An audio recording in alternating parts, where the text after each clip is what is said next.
Good morning, ladies and gentlemen. I'm Professor Victoria Corrales. This is Public Interest Law. Here, justice takes precedence over billable hours. How many of you will be pursuing a career in this area? Then the special assignment I'm about to give you will be a novel experience. Local charitable organizations have recommended disadvantaged clients who need help. You will be assigned someone to advocate for.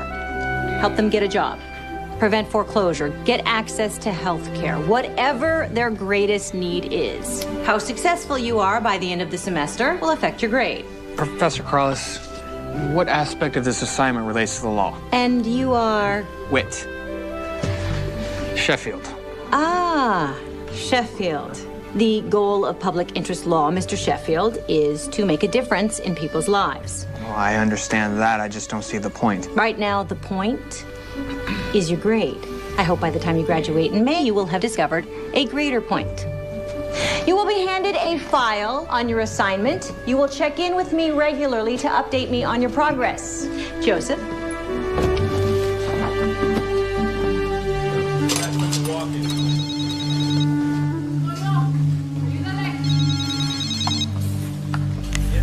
Hello? Miss Birch, this is the school nurse calling. Is this about Shane? Yes, it is. He's having an asthma attack. Okay, did you give him something with caffeine? Because that helps him breathe. Yes, we gave him a soda. Okay, good. I can be there in 20 minutes. Okay? Okay. No calls during work hours. Kylie, you know the rules. I know, I'm sorry, Mr. Hennessy. That was my son's school, and he's having an asthma attack. I have to go and get him and take him to the doctor. You've missed 4 days in the last 3 weeks. Think you can just come in whenever you feel like it? That's not fair. My son was sick on those days. I can't take him to daycare. He can't go to school. I have to stay home. You better figure out how to keep your personal problems from affecting your job, or I'll have no choice but to fire you. Really? Why don't you fire me? Won't be the first time. Fine. You're fired. Great.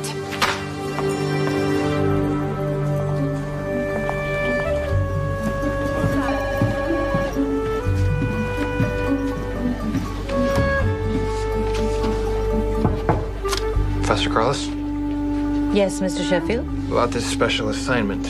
You're persistent, I'll give you that. I'm going into corporate law. Most of my clients won't be from this, Class? Mr. Sheffield, do you understand the concept of being an advocate? Interceding for the needs of clients? It's not my fault this Kylie Birch screwed up her life. So, poverty is a character flaw? She needs to take responsibility for where she's at. Just as you can take credit for having been born into wealth and privilege? Why do you want to be a lawyer, Mr. Sheffield? I really don't see why my motives are relevant here, Professor. Here's what's relevant, Mr. Sheffield. I expect my students to think about who they want to be as human beings as well as lawyers. Contrary to popular opinion, the two do not have to be mutually exclusive. Is there anything else? Guess not.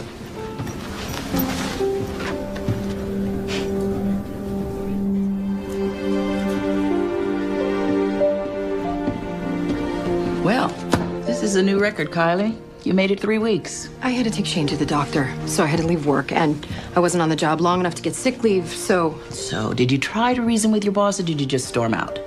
Kylie. Now, you can't expect your employers to care as much about your son as you do. Now, I understand your frustration, but you've got to find a less confrontational way to deal with it. What does your doctor say? You mean doctors? Because every time I take him to the emergency room or a clinic, it's a different one. Oh, but always a first-year resident doing on-the-job training.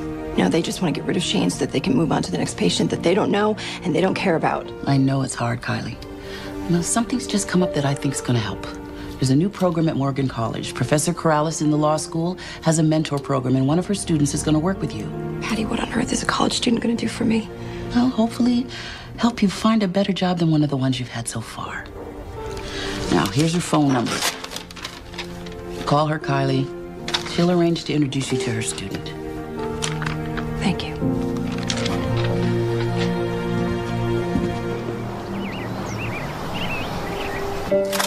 Pull.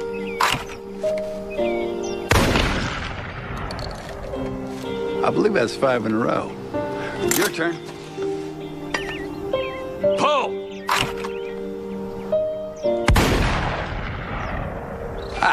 Concentrate, Wit. Point and focus. Try again. Pull! No, Whit. How many times do I have to tell you? Mount ahead of the bird. That's what I'm trying to do. Well, you're lagging, Whit. Go in for the kill aggressively. Lunch is nearly ready, Benjamin. You're running with me, Whit. So, how's school, dear? Fine. I got an odd assignment in my public interest law class. That's, Corrales, am I right? Yeah. With her radical ideas, it's amazing she got tenure. Well, what's the assignment with? I have to mentor a disadvantaged person. Oh, that sounds interesting. It's a law school, not a social welfare department. Just hang in there, son. After you graduate, you'll never have to put up with this kind of nonsense again.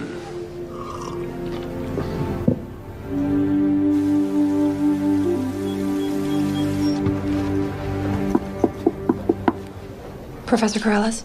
Kylie Birch? Thanks for coming, Miss Birch. This is Whit Sheffield. Do you know what this is all about? Yeah, he's supposed to help me find a job. I know this may seem like an unusual program coming from a law school. I know a little bit about the law. Oh? The people's good is the highest law. Diligibus said that. I'm impressed, Miss Birch. I doubt that most of my students would be able to quote him. Mr. Sheffield, why don't you and Miss Birch go down to the library and make the necessary arrangements to work together?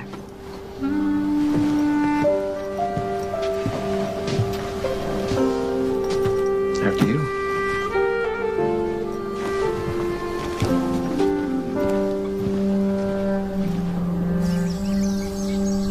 Why don't we, sit down?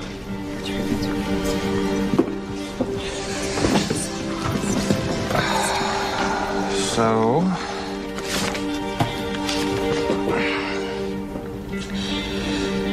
the file I was given on you just shows me the basic facts of your situation. Why don't you tell me about yourself, Miss Birch? Why don't you tell me about yourself, Mr. Sheffield? Because it's not really relevant to our little project. So you get to know everything about me, but I get to know almost nothing about you. Okay, I'll guess. That'll be fun, right? Rich, privileged, never had to worry about anyone but himself, never had to worry about putting food on the table, never had to pay a bill. Anything else? A person like you could never understand a person like me. I understand why you have trouble getting a job. Really? What does that mean? Well, you have an attitude problem. This isn't gonna work. Wait. I'm sorry if I sounded judgmental. It's nothing personal. Believe me, I'm completely disinterested here. Uninterested. Excuse me? Disinterested is impartial. Uninterested is when you just don't care. That's what you meant, right? That's what I thought.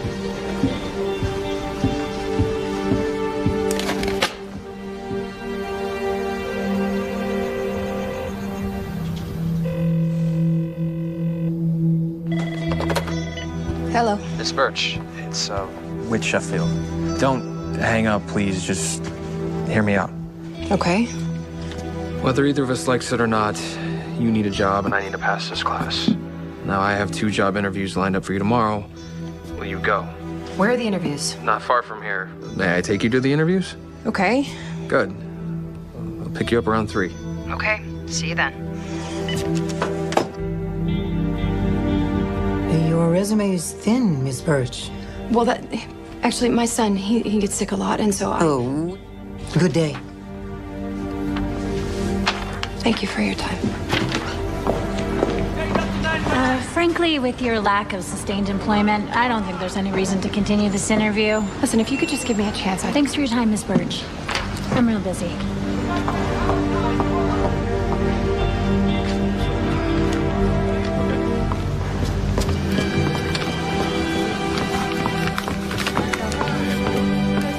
What happened? It's the same thing every time. They ask to see my resume, which is a joke. And then they ask me why I left my last job, and I have to tell them I was fired for missing so much work. How'd you handle that? Not very well. Well, we'll have to work on that then. You're very understanding.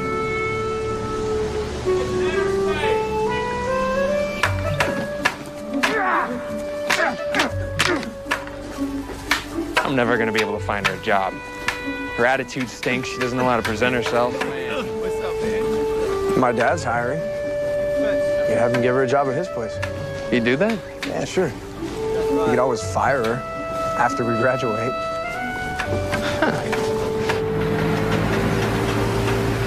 This could be the one for you. Oh, I say that every time. Try not to mess it up. It's got health benefits the whole 9 yards. Try not to mess it up. Yeah, try being nice. No attitude. Attitude. That would be what I'm talking about. Humble, sweet, smile, and good luck.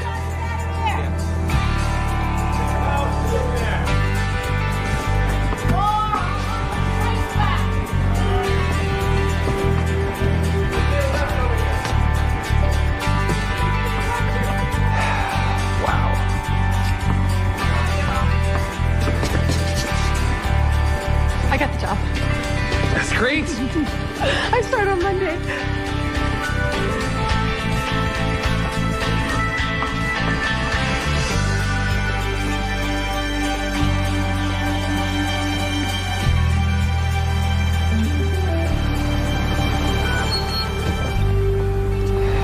So, good luck with the job.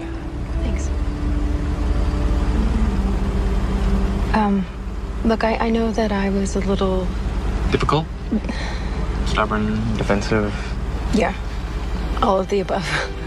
But I really do appreciate this. So thank you, Mr. Sheffield. Well, you're welcome, Miss Birch. This is actually a really big opportunity for me, so I'm gonna try really hard not to blow it this time.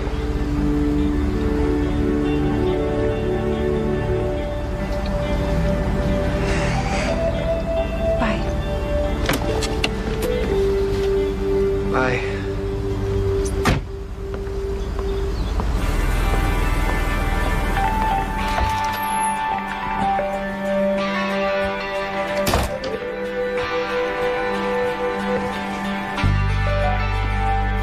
Shane? Hi, Mom. Hi, where's Aunt Jen? She's at the store. You want some good news? Oh, yes. I got a job today. Super, Mom. Oh, I knew you could do it. I have faith in you. You're all right, kid.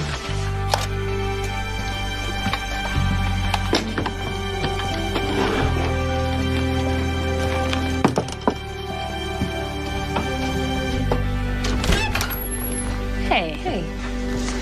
Special order sodas. And I noticed the fridge was a little bare, so I got popsicles, apples, and pork chops for dinner. Thank you. Mom got a new job today.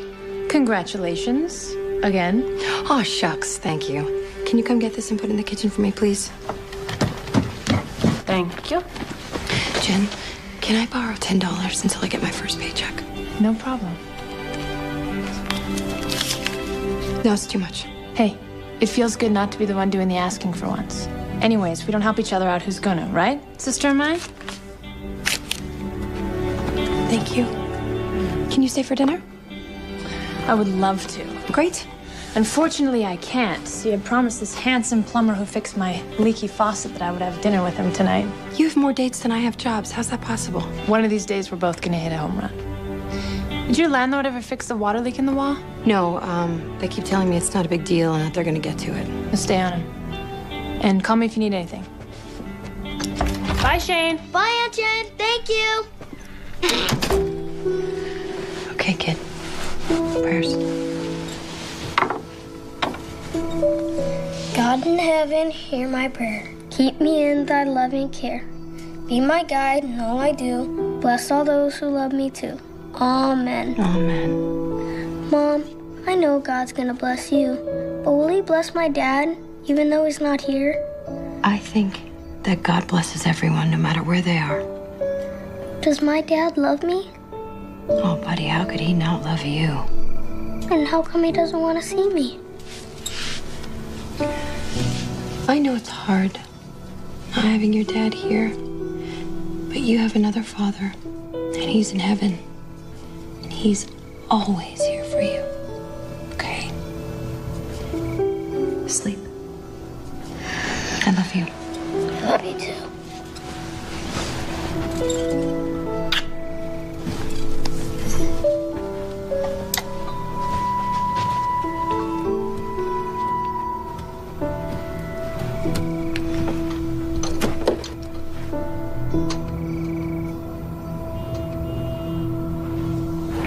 you, Brian. Can you get that shipped out right away? A moment, please, Miss Birch. Yes, Mr. Person. I just learned that you've requested to leave early on Thursday. My son has a doctor's appointment. You don't get to come and go as you please, young lady. Oh, no, I have personal leave. Once you've been here 2 weeks and passed probation. Okay, Wednesday is 2 weeks, so I made the appointment for Thursday. So you just automatically assume that you will pass probation. No. Look, Mr. Pearson. No, you look, Miss Birch. Just because the owner's son put in a good word for you does not mean you get special privileges. I'm sorry, what are you talking about? The owner's son basically got you this job as a favor to a classmate at the university. Don't you worry about it, Mr. Pearson. You don't have to put up with me for 1 minute longer. Your assignment is not complete. My assignment was to find her a job. I did that. That's all you think there is to this assignment? She just up and quit. Why? I don't know. Then you should find out. This is just part of her self-destructive pattern. Then call her on it.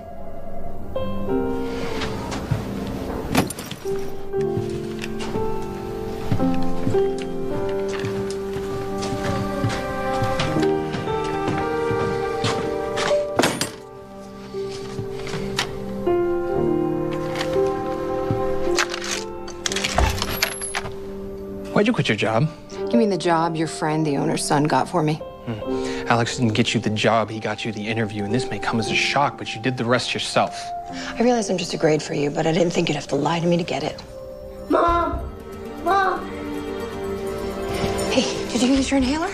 It's empty. Okay, that was the last one. What's wrong? He has serious asthma. He can't breathe. Will you drive us to the hospital? Yeah, sure. Come on. 10 minutes in their life. I understand, sir. How much longer is it going to be? You can't really tell. It shouldn't be that much longer. We'll let you know. They gave you children.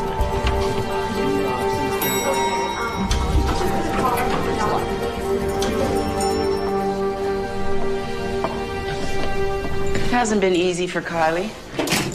Absentee father, unfit mother, in and out of the foster system. And being an unwed teen mother didn't help. Well, it's not uncommon for someone who grows up in foster care.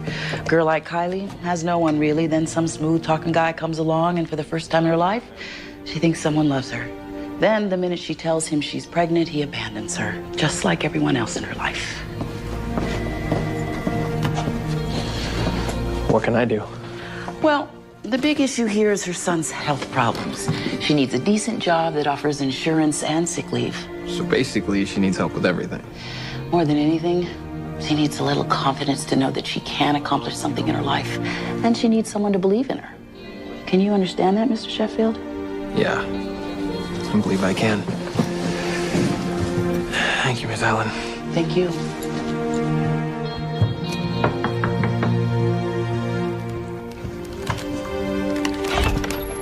Hey, Whit, come on in. Hey, I thought we could do some online job hunting. Shane, say hello to Mr. Sheffield. Hi, Mr. Sheffield. Call me Whit. Cool ball. Took him a whole year to save up all those rubber bands. PJs, I'll come check in a minute, okay? Okay. Night, Whit. Night, Shane. There's fresh coffee in the kitchen, and you can set up right there if you want. Thanks.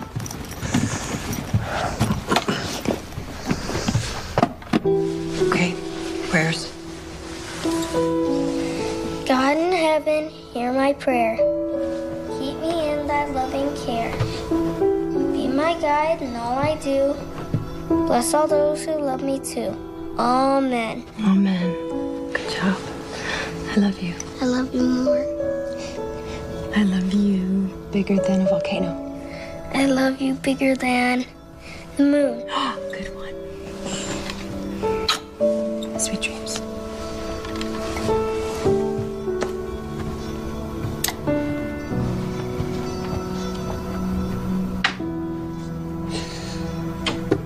Yeah, this is an old building, but it looks and smells new. I didn't expect that.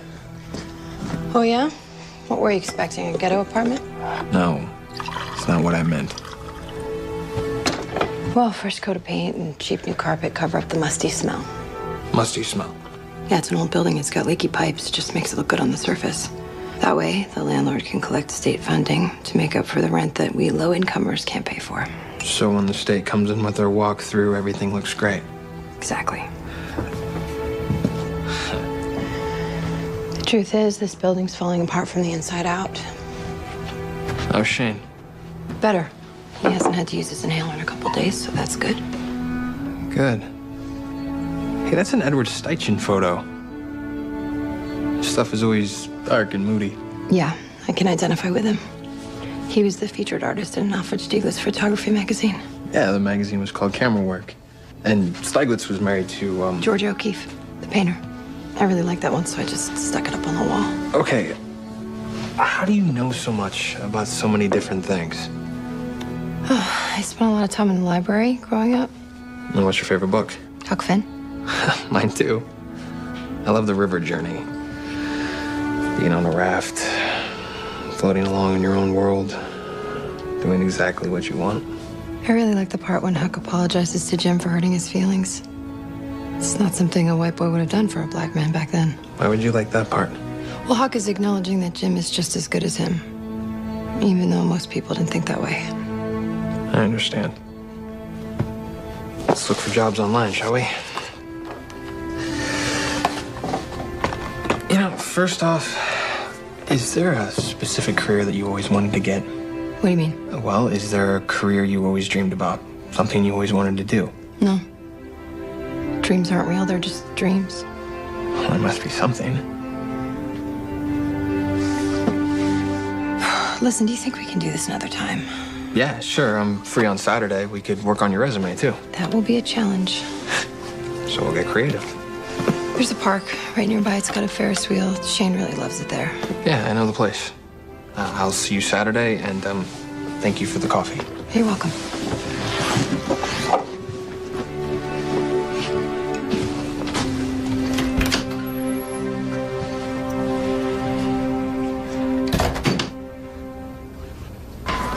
Throw it to me. I only got one. Make way for the crowd. Oh, there's one. Oh my God! I get the chicken.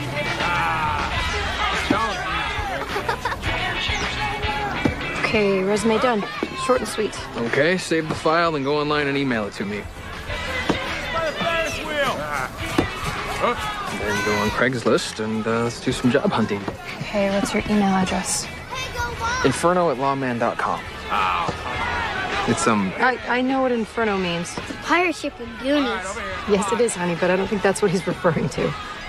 Actually, it is what I'm referring to. What? It's still one of my favorite movies. Mine too. You know Mikey has asthma, I know.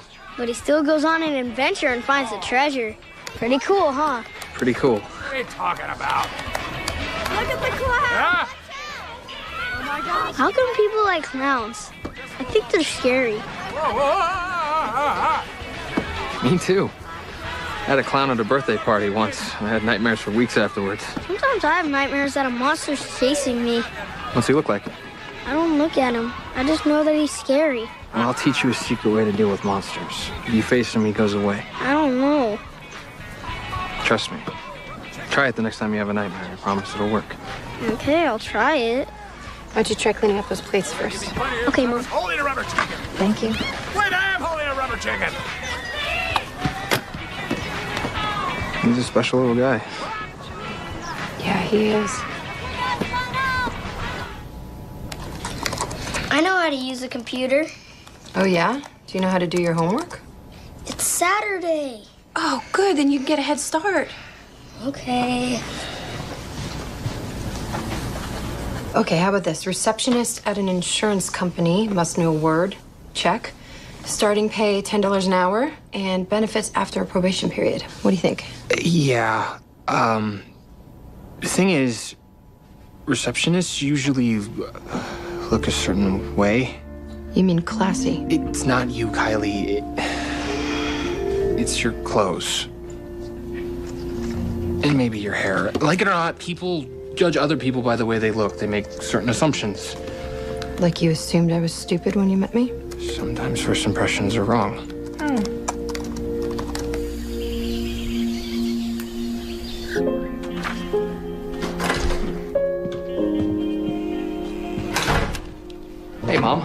Whit, what a pleasant surprise.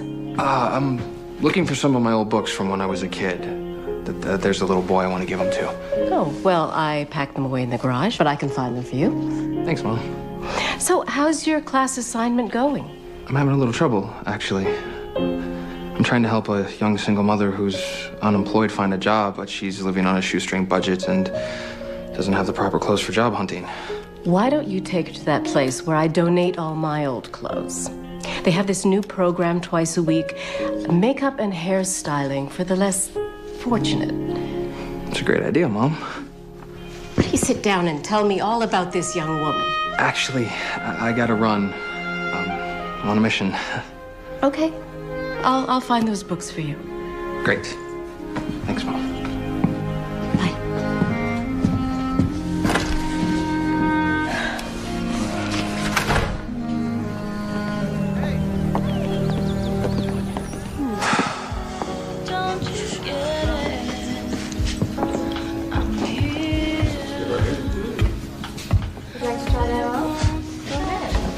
Okay. More than okay. I need shoes.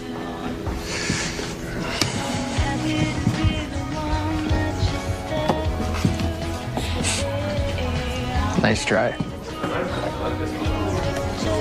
How about these?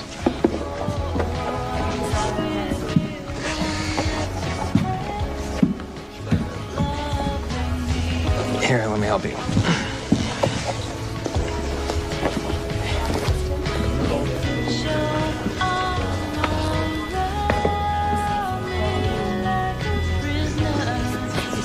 Miss Birch?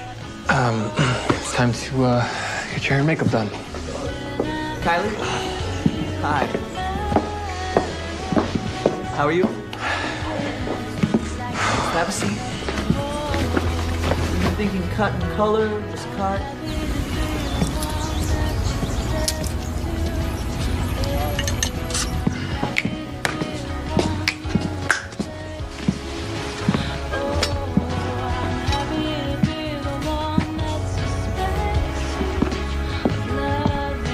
Well?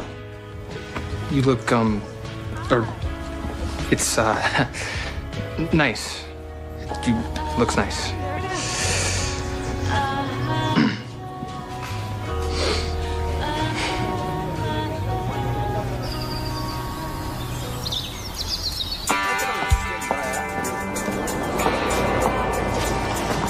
Hi. Hey. Where are we going? You look What? very professional. Thank you. Where to? Well, I was reading this article about jobs in the healthcare field, especially certified nursing assistants. Certified means you have a certification. I don't have that, so... Hold on. Some convalescent homes provide on-the-job training. You work, you get paid, your certificate in only a few weeks. Really? I found one near here, right on this bus route.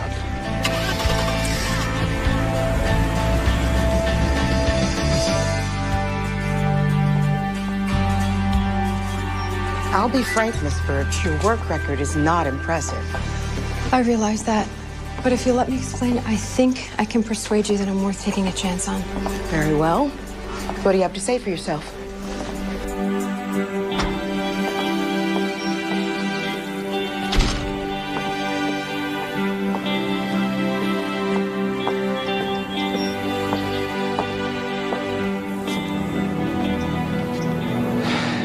It's okay. There's many other places we can try. No, it's okay. I got it. All right.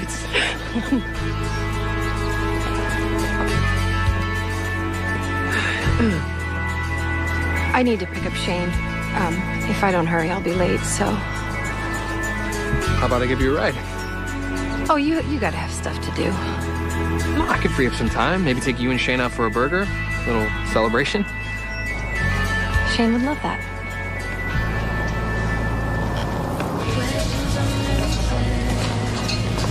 Can I have the last french fry? Sure, buddy. Go ahead. Thanks. Hey, Mom, could I have a gumball? Sure. Here, I got a pocket full of quarters. No, that's okay. 1. Thanks, Mom. Scram. These gumballs are kind of small. Yeah. I know you mean well, Whit, but you're just passing through our lives, and I don't really want him to get used to things I can't provide on my own. I understand. It must be so hard raising them all alone. Mind if I ask where his father's at? He's somewhere where the Child Support Collection Division can't find him.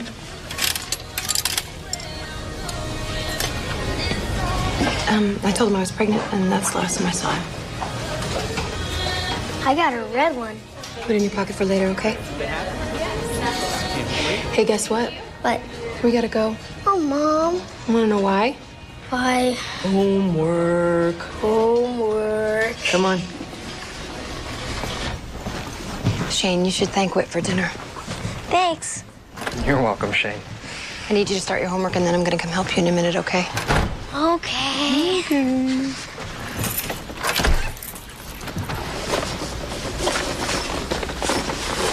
Here, I made it myself. Bounces funny, but it's still good. Night.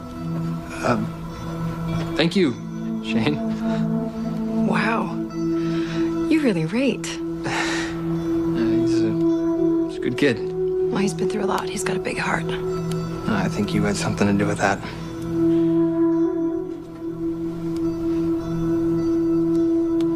Has he always had health problems? The first time I took him to the emergency room, he was just a few weeks old. The doctor told me later that we almost lost him. It must have been terrifying. I've been scared ever since. I wake up like 2 or 3 times a night just to check if he's breathing. On the really bad nights, I just pray to God to let him live. You really believe in God? Yeah. When I look in my son's eyes, I do. I'm not sure if I do. Really? There's so much to be thankful for. You have every reason to have faith. And you have absolutely no reason to. So obviously it has nothing to do with logic. What would God have to give you to make you have faith? Someone who loves me the way you love Shane. Well, I'm sure your parents love you. They're proud of you. My mom has a drinking problem. And my father despises her for being weak. So I've spent my whole life trying to prove to him that I'm not like her. You don't feel like enough either, do you? I feel like a kid who's always making mistakes. Well, I feel like I am a mistake, so there you go. You're not a mistake, Kylie. Hey, do you think you could get a babysitter for Saturday? Maybe. Why? Hey, Mom, are you coming? Surprise. Just make sure you wear jeans.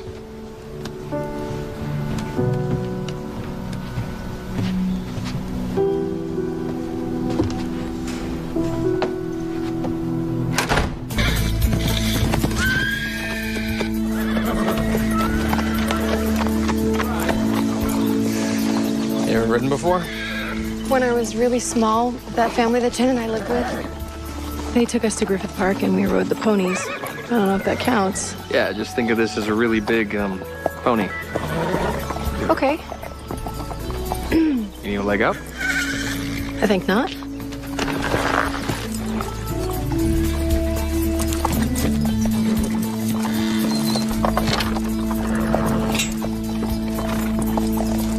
You really love this, don't you? I don't know how to describe what this means to me.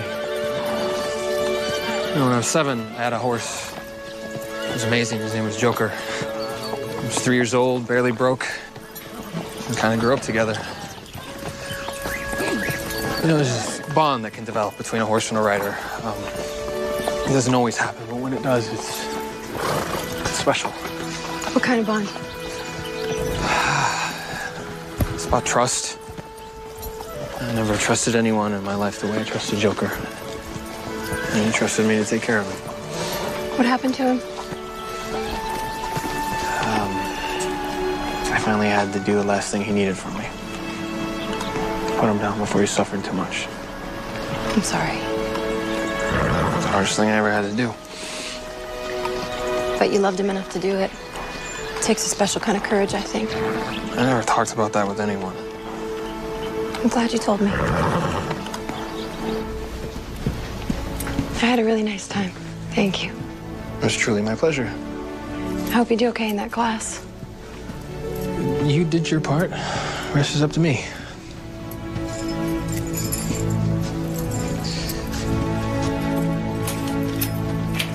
Say, why don't we go to dinner tonight? Just the two of us. I don't know. To celebrate. We celebrated. Come on, Kylie, it's just dinner. Please say yes. Yes.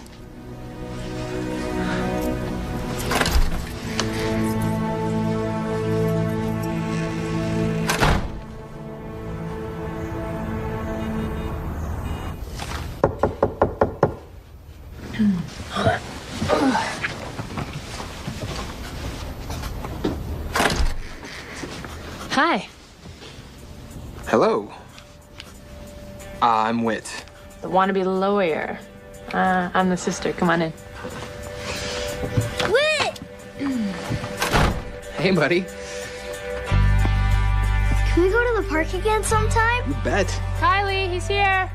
She'll be right out. Okay. Come on.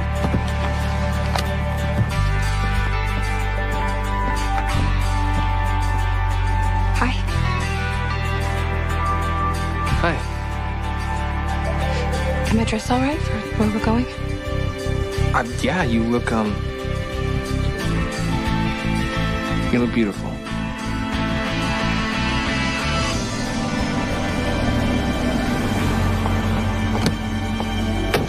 It's beautiful here. It's nice to be out of the city.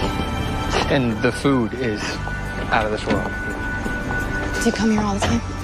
It's a private club. My grandfather was a member, then my father, and now me. Am I gonna fit in okay? No. You stand out. So, do you have brothers and sisters? Nope, only child. You must have been lonely growing up. It just means that everything's riding on me, as my father loves to remind me. Well, he was there for you, though, right? I mean, he didn't run out on you or anything. I never met my father. Did your dad ever just hold you, make you feel safe? It's not exactly how we do things where I'm from. I always wondered what that would be like. Me too.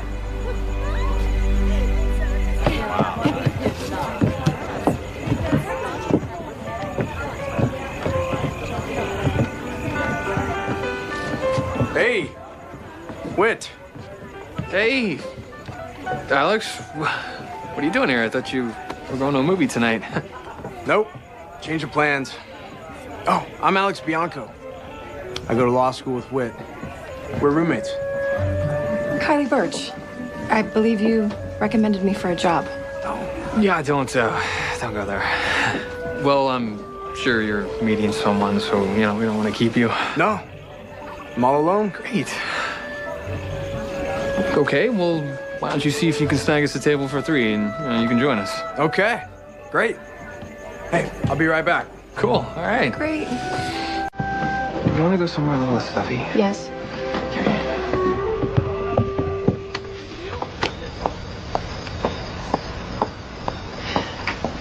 That was delicious. How'd you find these guys? Well, they move around, but they text regulars to let us know where they're going to be. Alex and I would go on taco runs when our brains were ready to explode from studying. Amazing. Never figured you for a taco truck kind of guy. Really? Well, apparently you didn't know me as well as you thought you did. Okay. Tell me something else I don't know. I can't do anything I want with my life. But you're about to graduate law school. You're going to be an amazing lawyer. You could be a judge. You could make it all the way to Supreme Court if you wanted. Sheffields don't become judges. Doesn't pay enough. And the thing is, that is all my father's plan. I grew up knowing what was expected of me, and then I better live up to it. You're a pretty smart guy. I bet you can get past that. You would have to actually know what you want first. I guess I can understand that. I spent my whole life making sure that the people I love are okay. You know, first Jen and now Shane. I've never actually thought about what I wanted. Jen is, what, a couple years younger than you? Surely you didn't have to take care of her. I did. She was 8, I was 10, and we moved into a new foster home. They were amazing. It was a much nicer place than we'd ever been, but they could only keep one of us permanently. They had a really hard time deciding, so I helped them. How did you do that? I went to a store and I stole a trinket. It wasn't really a big deal, but it was enough to get me in trouble. They chose Jen. Why did you do that? Because she was just a kid, you know? I didn't think that she could handle moving again, especially if she ended up someplace bad. Well, you were just a kid too, Kylie. I don't remember being a kid. Me either. You asked me once if I had a dream, and I do. Sometimes Shane and I will go to the emergency room, and there'll be a nurse there who's especially kind, and she makes him feel good. I wish I could do that. Sounds like a very worthy dream. Well, thank you for everything. That sounds like a goodbye. We'll see each other again. Sure. At the country club or when we summer in the Hamptons. That's not what I meant. I know what you meant. But what would the point be? I don't know. Thought we had a pretty good time tonight. We did. Let's just leave it at that. Kylie, I don't want to... We're too different. See, I thought we were. But now I know better. What do we have in common? Come on, Kylie, take a chance. Good night.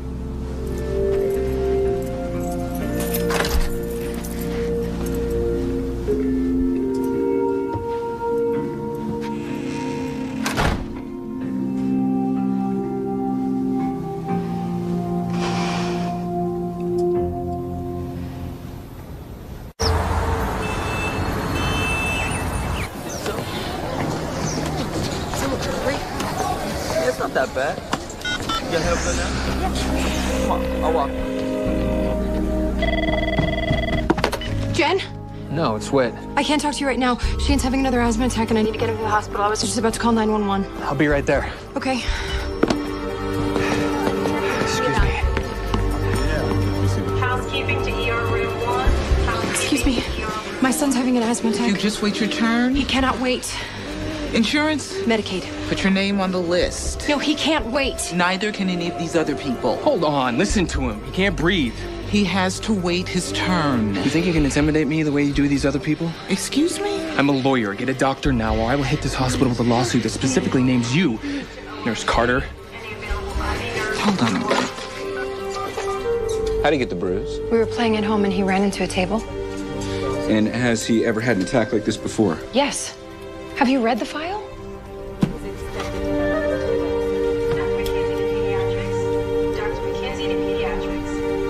No. I don't hear any wheezing. He seems all right now. No, I've researched this. If he's not wheezing, that's a bad thing. That means his chest is really tight. Why don't you leave the diagnosis to the professionals? I think I know my son. There should be enough albuterol to take care of him for a while. No, they keep giving this to him and he just gets sick again. You check him out for 30 seconds and that's it? I have dozens of other Medicaid patients waiting to be seen. His name is Shane. He's not a Medicaid patient, he's a kid. A very scared, very sick one. You're a doctor. You're supposed to care about him. But if all you care about is whether or not he has good insurance, then here. Figure out what your fee would be if he wasn't poor. Put it on my card and do your job. He'll be fine. He just needs a stronger inhaler. Listen to me. He has an inhaler. He keeps ending up here. I can't keep putting my son through this. I read that these attacks might be triggered by allergies. He hasn't been tested for allergies? No. He has an inhaler. That's it. And no blood tests have ever been done? Never. I'm ordering blood work and a full allergy workup. You can have the results tomorrow. Call me. Centerline Pharmacy call extension 3545.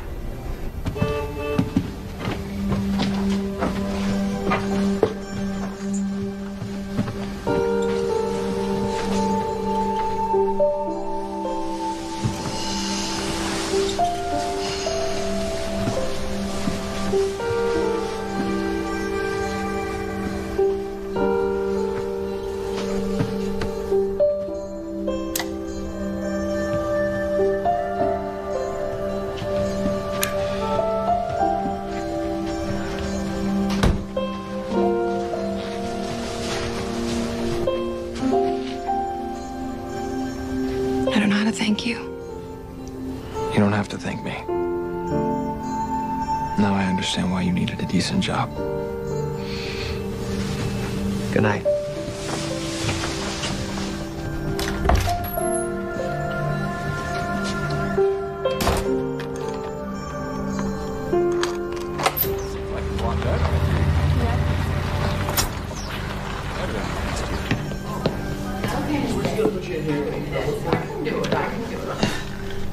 All finished? You know what I really miss here, Kylie? Cheese balinces. I used to make the best cheese balinces. Well, I can get you some. You would do that for me? Of course. You don't have any dietary restrictions. That would please me very much. And God, too. God? Oh, yeah. I've been praying to him to bring an angel into my life. That's you, Kylie. Oh, Mrs. Madison, I'm no angel. Oh, yes, you are. Angels don't have to have wings. Sometimes it's someone who just comes into your life at a time when you most need them and makes it better. I'm sure you've had an angel in your life. I don't know. Maybe. The next time an angel comes into your life, ask God to take away all the uneasiness you might have. And then accept the angel for what it is. Beautiful gift to be cherished, not feared.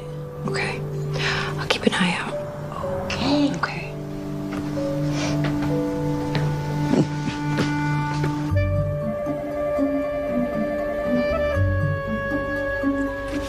You've done very well with the assignment, Mr. Sheffield. Better than you expected, Professor? As a matter of fact, yes. I'd say you're well on your way to becoming more of a human being than either of us thought you could be. That was meant as a compliment.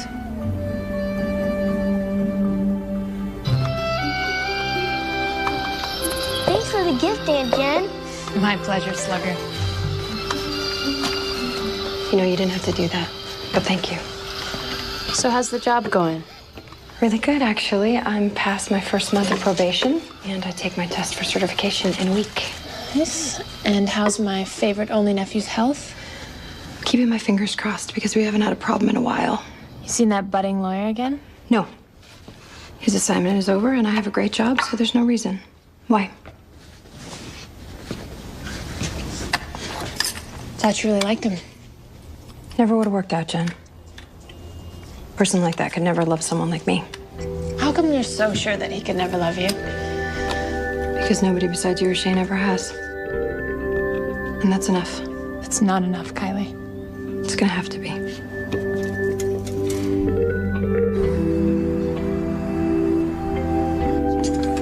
Hi. Hi. Hi. What are you doing here? Well, I needed to ask you something, and I thought it'd be harder for you to say no in person. Wait. My parents are having a party for the 30th anniversary on Saturday, and I'd like you to come with me. I don't think that's a good idea. I think it's a great idea. So do I. You're not helping me. Is he the angel, Kylie? Mrs. Madison, hush. It's gonna be fancy, right? I don't have anything to wear. I can't. Kylie, whatever you wear, I'd be proud to have you by my side. Remember what I said about fear, Kylie? Don't be afraid now. Shane's blood work came back. He's allergic to mold. Really? What do you do with that? I talked to my landlord. I told him that the whole apartment needs to be professionally treated, but as usual, he's done nothing. So I scrubbed everything down with bleach.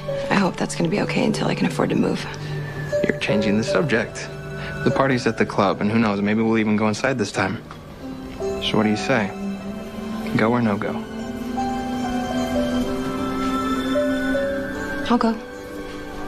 Great. I'll pick you up at 7. Good move, Kylie. Big trouble, Mrs. Madison. Big trouble.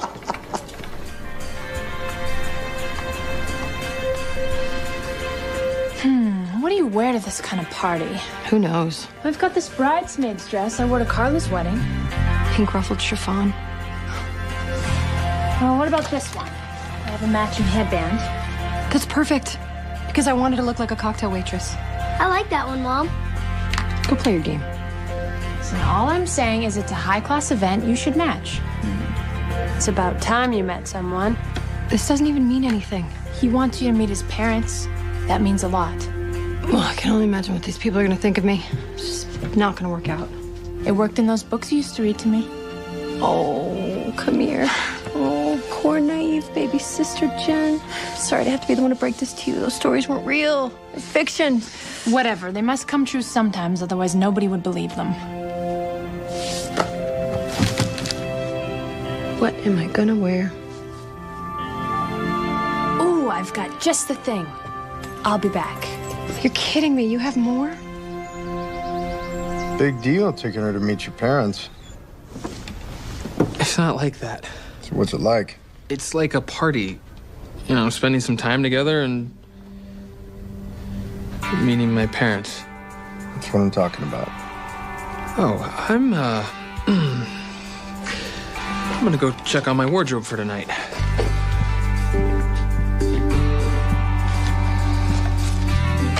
I remember this dress.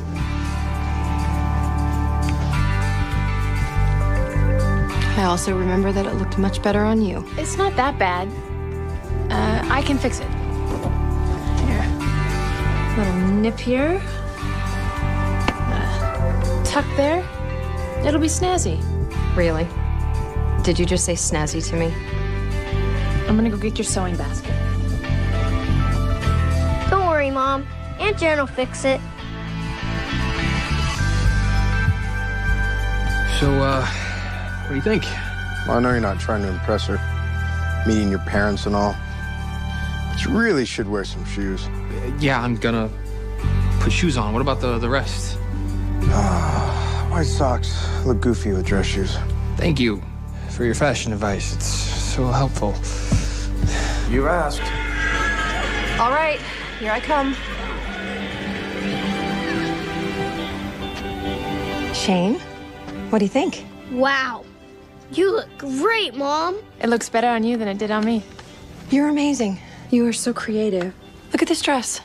You could be a designer. You could have your own shop. You don't have to be a clerk. Right. Anyway, you're gonna knock his socks off, Kylie. He's never gonna want to let you go.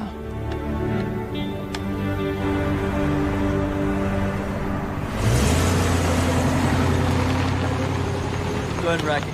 Well, you should know, not me. Well, I'm not telling. I'm sure. I haven't seen her since. Oh, she's playing tennis. She's staring at it. She said something. Oh, hey. What's wrong? This might be too much for me. You nervous?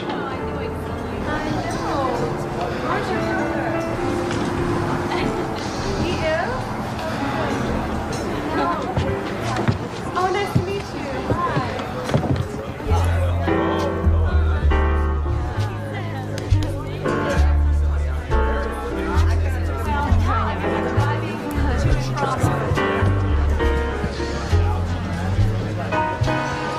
Your hand's shaking. So is yours. Thank you very much. Appreciate it. See you later. Parents.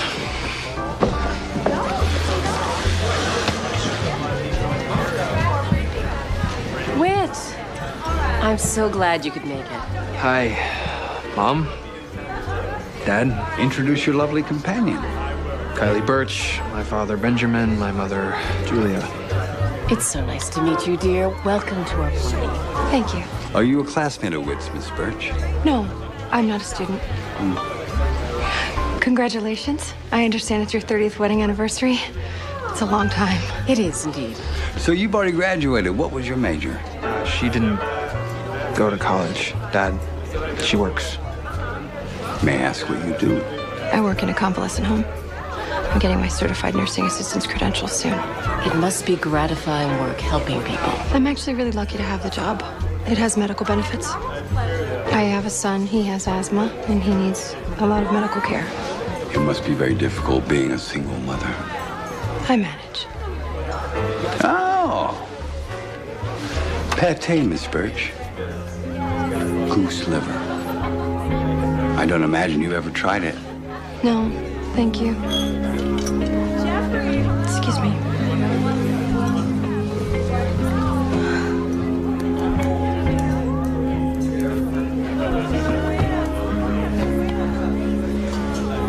Excuse me.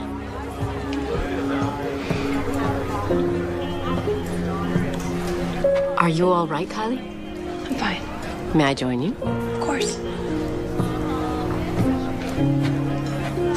You'll have to excuse Benjamin.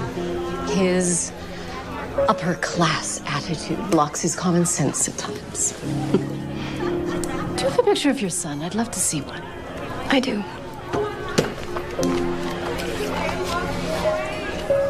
Oh, what an adorable little guy. He has your eyes, doesn't he? How old is he?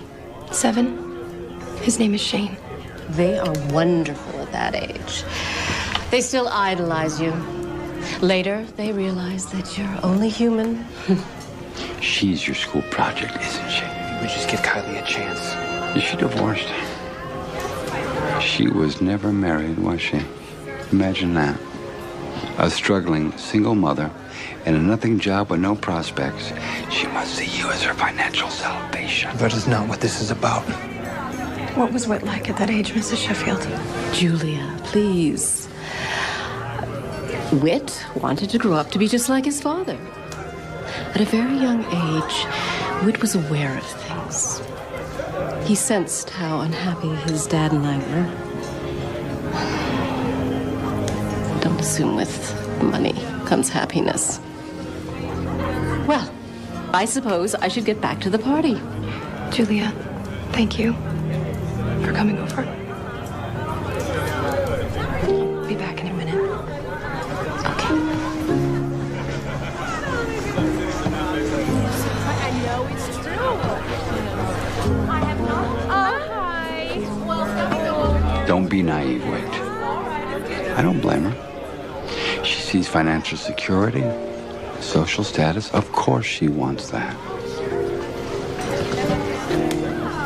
She's not some gold digger out of an old 1930s movie, Dad. Do you actually see yourself having a future with someone like her? Being a daddy to some other man's unwanted child? When you come into the firm, how will she fit in socially with your colleagues' wives? Think about it. It's worth the reflection.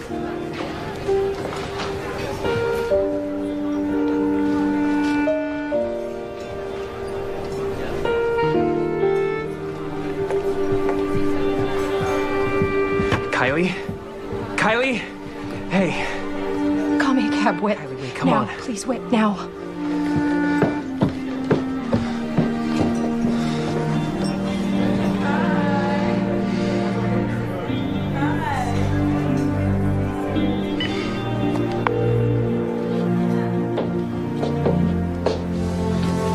You're back, Arlene. Yeah, I blew it. And things didn't go well with your father? You could say that. And then I didn't stand up to him for her. So, you just gonna walk away from her? What do you care? You thought I should just hook up with her and then dump her. Yeah, well, that was before I realized how crazy you are about her. Look, man, I've seen the way you are when you work with her. And I've watched you mope around here for the last month without her. She got to you, and that's kind of great. It's coming from the guy who goes through women like Kleenex. Look, man, all that love 'em and leave 'em stuff is just talk. I mean, if I could find someone who made me feel the way you feel about Kylie, I'd never let her go. Shane? I need you to hurry up and finish, babe, okay? I can't be late today. Okay, Mom. Thank you. Whoa! Shane! Shane. Shane?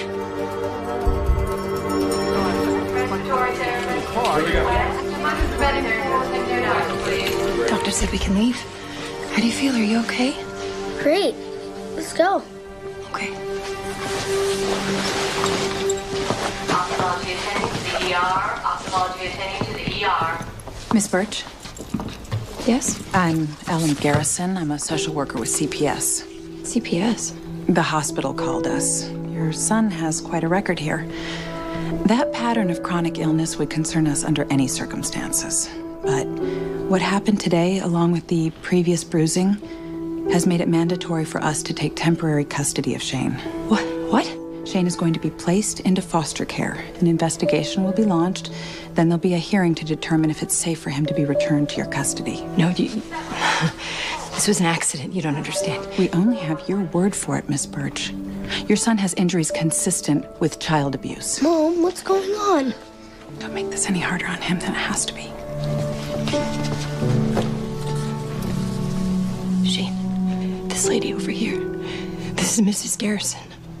You're gonna go with her. She's gonna take you to a really nice place, and she's gonna take really good care of you. I wanna go home with you. I know. Baby, I know. I'm gonna come and get you as soon as I can. Okay? It's just for a little while. Promise. Promise? Promise. Cross my heart. And I never break a promise to you, do I? No. No. Never. Go ahead. Go. Okay. Dr. Shahid to pediatrics. Dr. Shahid to pediatrics. Well, thank you so much for coming. It's our pleasure, Julia. I assume Whit will be joining your law team soon? Whit will take the bar in the fall and then officially join the firm. You must be pretty proud of your son. He's only doing what I'd expect of him. I'll walk you guys out, okay? Good night, Julia. Good night, Benjamin.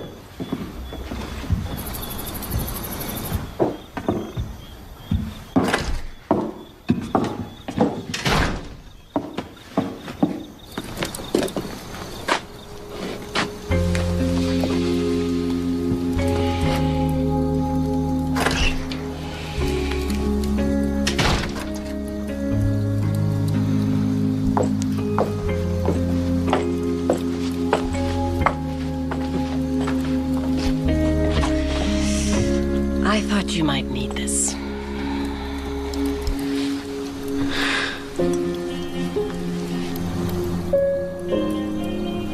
You always bring me a sweater when you're the one who's cold. When you leave, don't forget to bring those old books to Miss Birch's son. I'm not seeing Kylie anymore.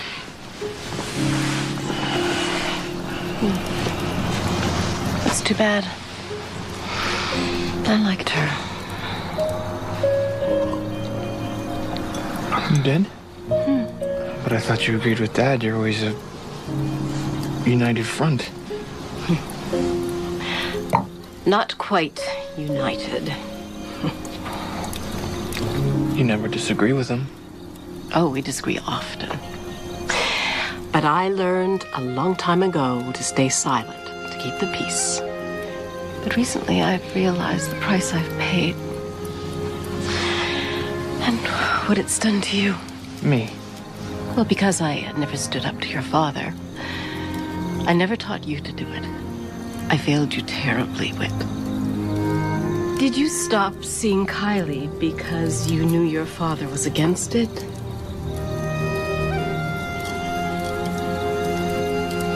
You were raised with great advantage, Whit. But I always wanted more for you. I wanted you to be happy. And when I saw the way you looked at Kylie, I thought that you finally were. I'm sorry, Mom. For what? For thinking he was right about you being weak. You're not.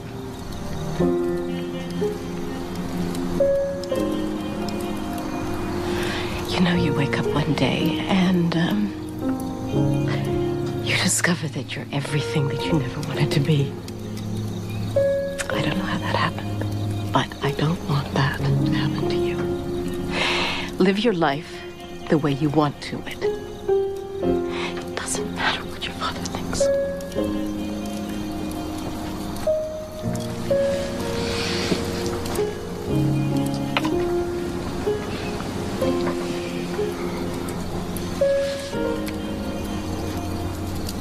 Good night, Mom.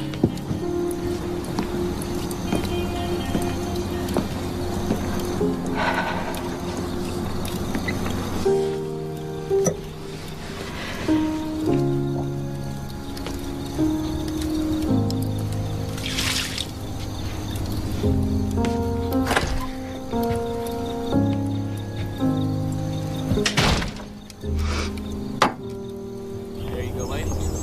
Bye. From that day forth, the professor was the most glorious of savants, and I was the happiest of men. To conclude, I may say that our journey into the interior of the Earth created an enormous sensation throughout the civilized world. The end. Can you read it again? It's time, Kylie. No. It's okay, buddy, because I'm gonna see you so soon. Friday. And then after that, the hearing. It's not so bad. 3 days. Can I come home then? I hope so. I love you more than ice cream. I love you more than myself. Okay, Mrs. Garrison is gonna take such good care of you, okay?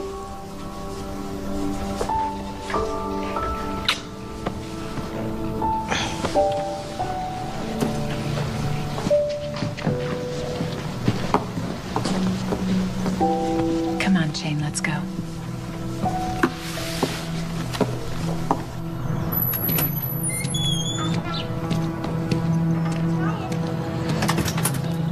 Hi.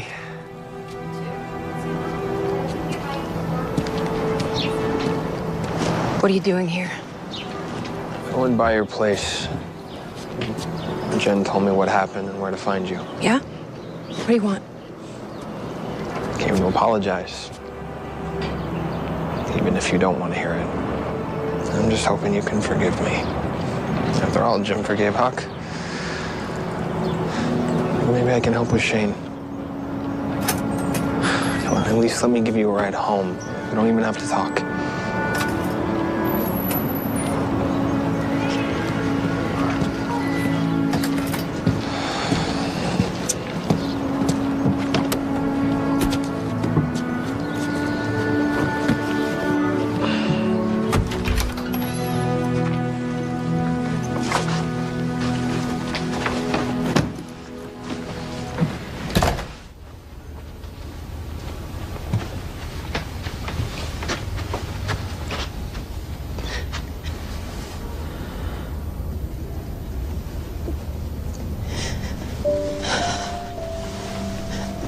I promised myself that he would never know what it was like to live in someone else's home.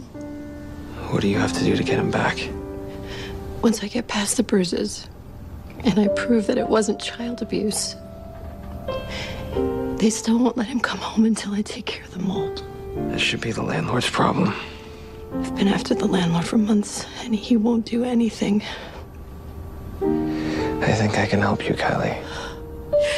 You can't even help yourself. Yeah.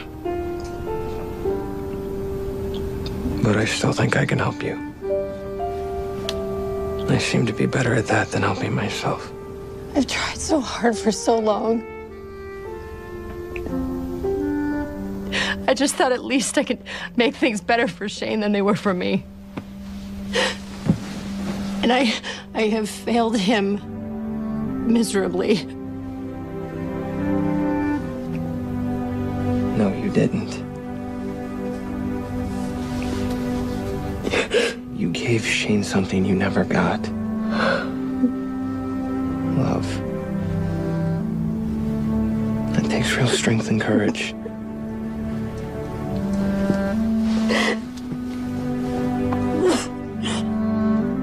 I can't do it anymore. I can't. Yes, you can. You don't have to do it alone now. Why do you need to believe that I can do it? Because then maybe I can too.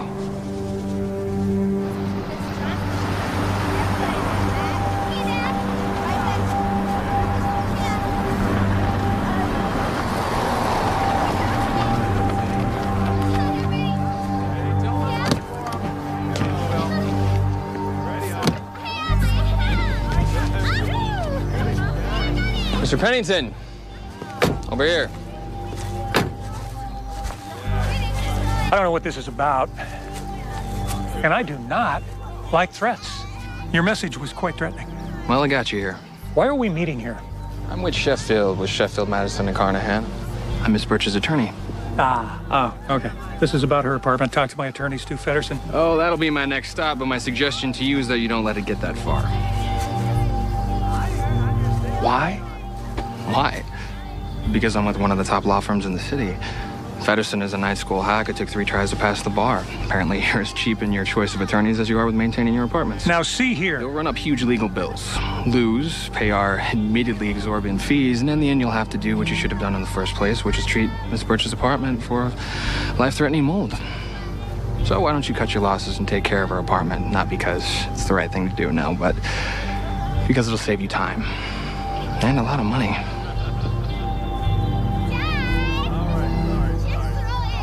I'll consider it. Go, Jason. Get out of here. We hooked him. Sorry. I don't know why I did that. Don't be sorry.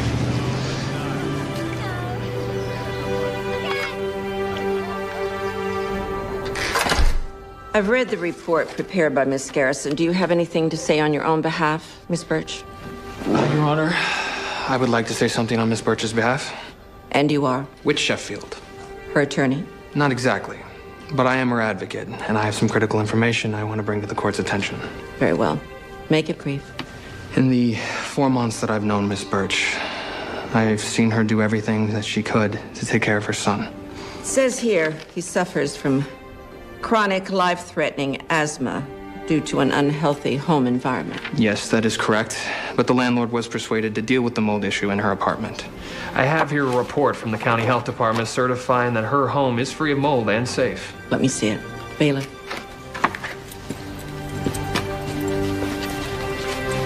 You may sit down, Mr. Sheffield.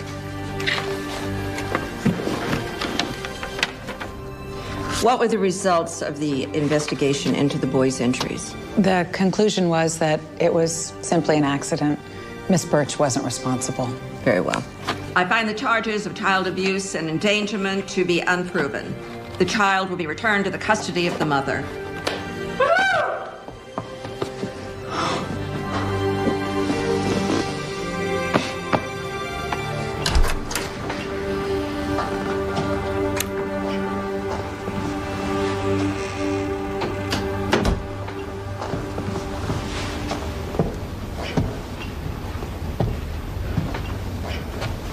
He's finally asleep.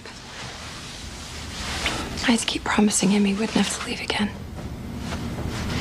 But there's no words to tell you how grateful I am.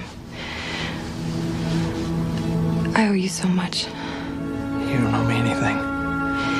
You've done so much for us. You've spent so much time. And you probably should have been at school. Don't worry. I graduate next week. Now all I have to worry about is passing the bar. You'll pass. How can you be so sure? You're already one heck of a lawyer. You'll join your dad's firm. You'll have a brilliant career. What are you gonna do? I have a job. I'll get by.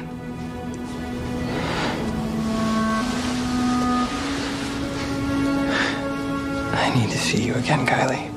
Shane would love that. You know that's not what I meant.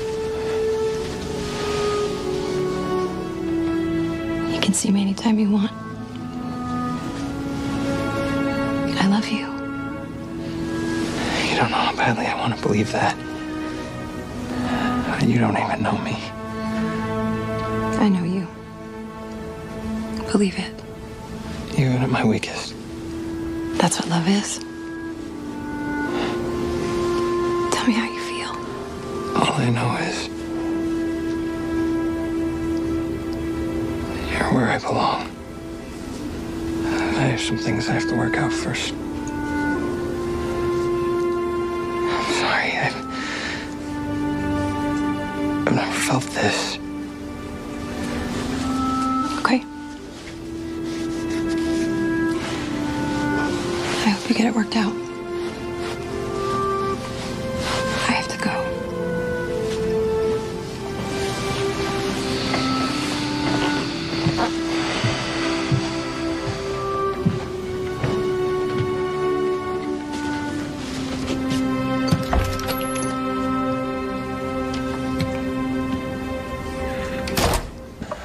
So you want to get together? Study for the bar? Maybe once a week? Yeah, that sounds good. So you moving back home with your parents for a while, or you gonna get your own place? I was supposed to move back home until I passed the bar, but I don't know. I'm not so sure anymore. Actually, I'm not so sure about a lot of things. Well, I'm getting my own place. If you need to come crash for a little bit till you figure it out, that's fine. Thanks, Alex. Not just for that, but for being a real friend. You're welcome, Whit. It was easy. You're a good guy.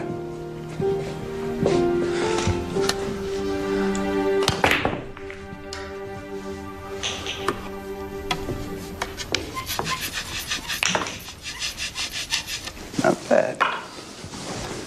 Thank you, Betty. Okay. You'll come to work 3 days a week. You'll do some work that's not too demanding. And spend the rest of the time studying for the bar. I gotta tell you something. After you pass the bar, I'll start you working out under Swenson. Yeah, you can learn a lot from that guy. I'm not going into corporate law. And I won't be going into your firm. What's this about? You've laid out my whole life for me as far back as I can remember.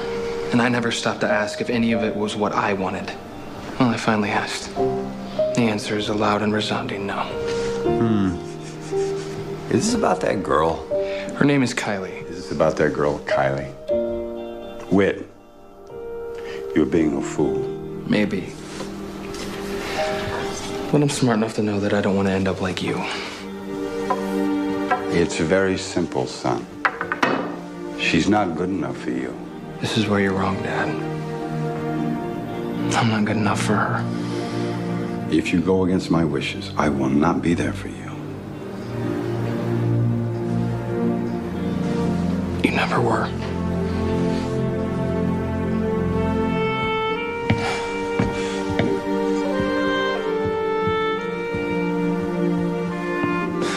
I'm proud of you, son.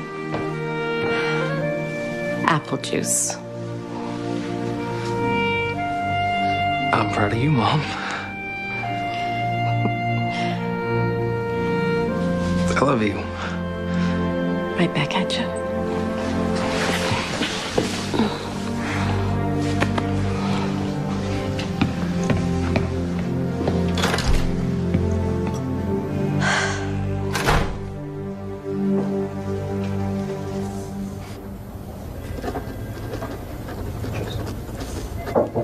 Come in. Working late? Mm-hmm. You received your grade? Yes, thank you. That's not why I'm here. Oh? But your assignment is done. Actually, I don't think it is. See, I finally figured out what this was all about. Kylie doesn't need a low-paying job that barely keeps her over the poverty line. She needs a chance to fulfill a dream that she never even knew she had. Now, I think I know a way to give her that chance. But I'm gonna need your help. I'm listening.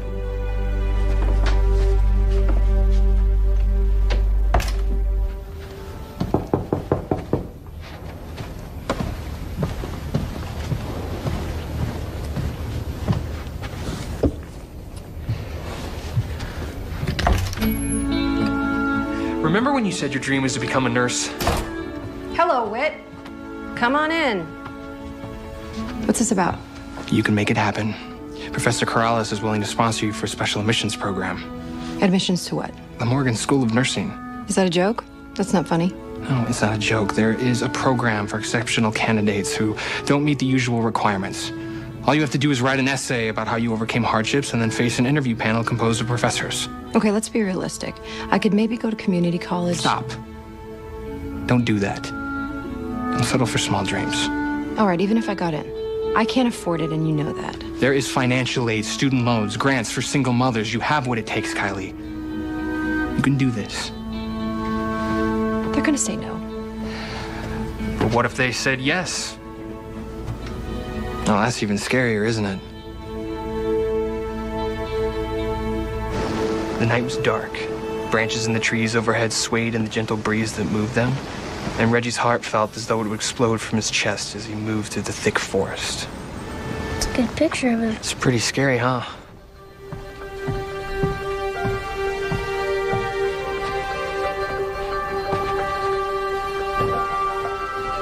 Good afternoon, Miss Birch. Good afternoon, sir. We have your life history essay and the recommendation from Professor Corrales, but we do need to ask a few more questions before we make our final decision. You understand? Yes. Have you thought about what you might major in? The nursing program. And then hopefully one day medical school.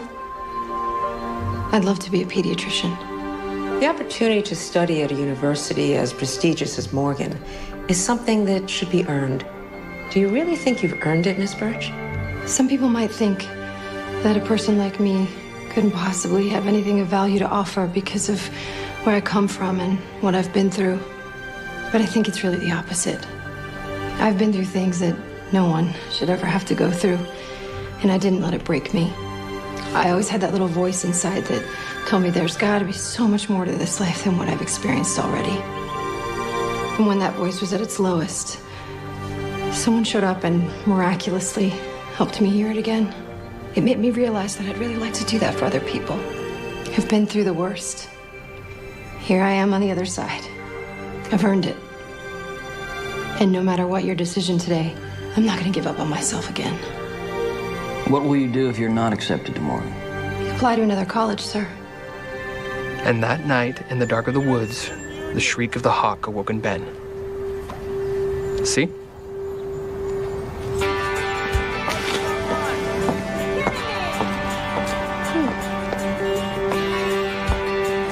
Hey. Well? I made it. That's great, Mom! Oh. Congratulations, Kylie. Knew you could do it. Thanks. Actually, I have some news as well. I got a fellowship at the Western Center of Law and Poverty. I'm going to be working with kids in the foster system. When I pass the bar, I will be a... Guardian ad litem. Jen and I used to have one. He was a great guy. What about your dad, the firm? That was my father's plan. Not mine. Congratulations. I hope you're happy. Thank you.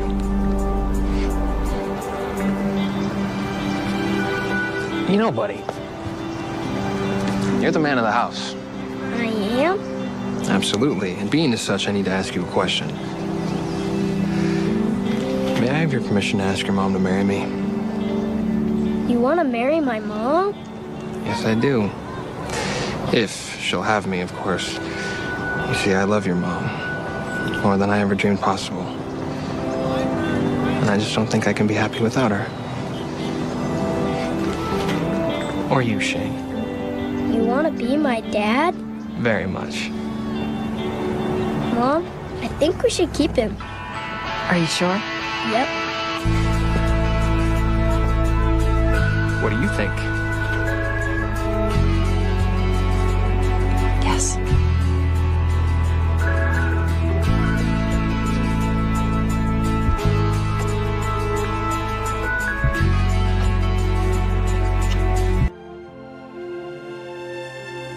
Berlin, February 23rd, 1943. The heart of the Third Reich beats faintly beneath a blanket of ash and ruin. Allied bombs tear through the capital with mechanical precision, reducing once proud neighborhoods to endless fields of rubble. Amid the devastation, one building still stands, the headquarters of Telefunken, Germany's leading electronics firm, and the nerve center of the nation's radar research. Inside, behind blackout curtains and guarded corridors, a discovery is about to shake the foundations of Nazi science. Oberstleutnant Wilhelm Runge, a sharp, methodical engineer in his early 40s, sits alone at a cluttered laboratory bench. The room smells of solder and machine oil. Through cracked windows, faint streaks of red light flicker from distant fires. Before him lies a small copper block, recovered from the wreckage of a downed British bomber 3 weeks earlier near Rotterdam. German recovery teams had catalogued dozens of strange instruments from Allied aircraft before, new radios, proximity fuses, cryptic wiring, but this was different.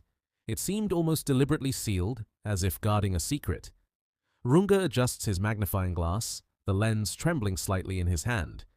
The object is no larger than a teacup, perfectly machined from solid copper, with a cavity carved into its center and intricate ridges spiraling like frozen ripples of water. He scribbles in his notebook, "Precision astonishing. Beyond our machining tolerances. Function unknown." He unscrews a panel, peers inside, and then stops. The moment feels unreal. The markings, the structure, the design, they defy everything German scientists believed about radio engineering. He calls over his assistant. "Look at this," he murmurs, sliding the copper piece under the lamp. "It's not just a transmitter. It's something far more advanced."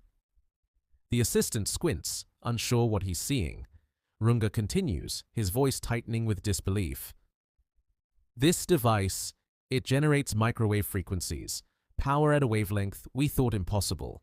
He's looking at the cavity magnetron, the beating heart of Britain's secret radar system.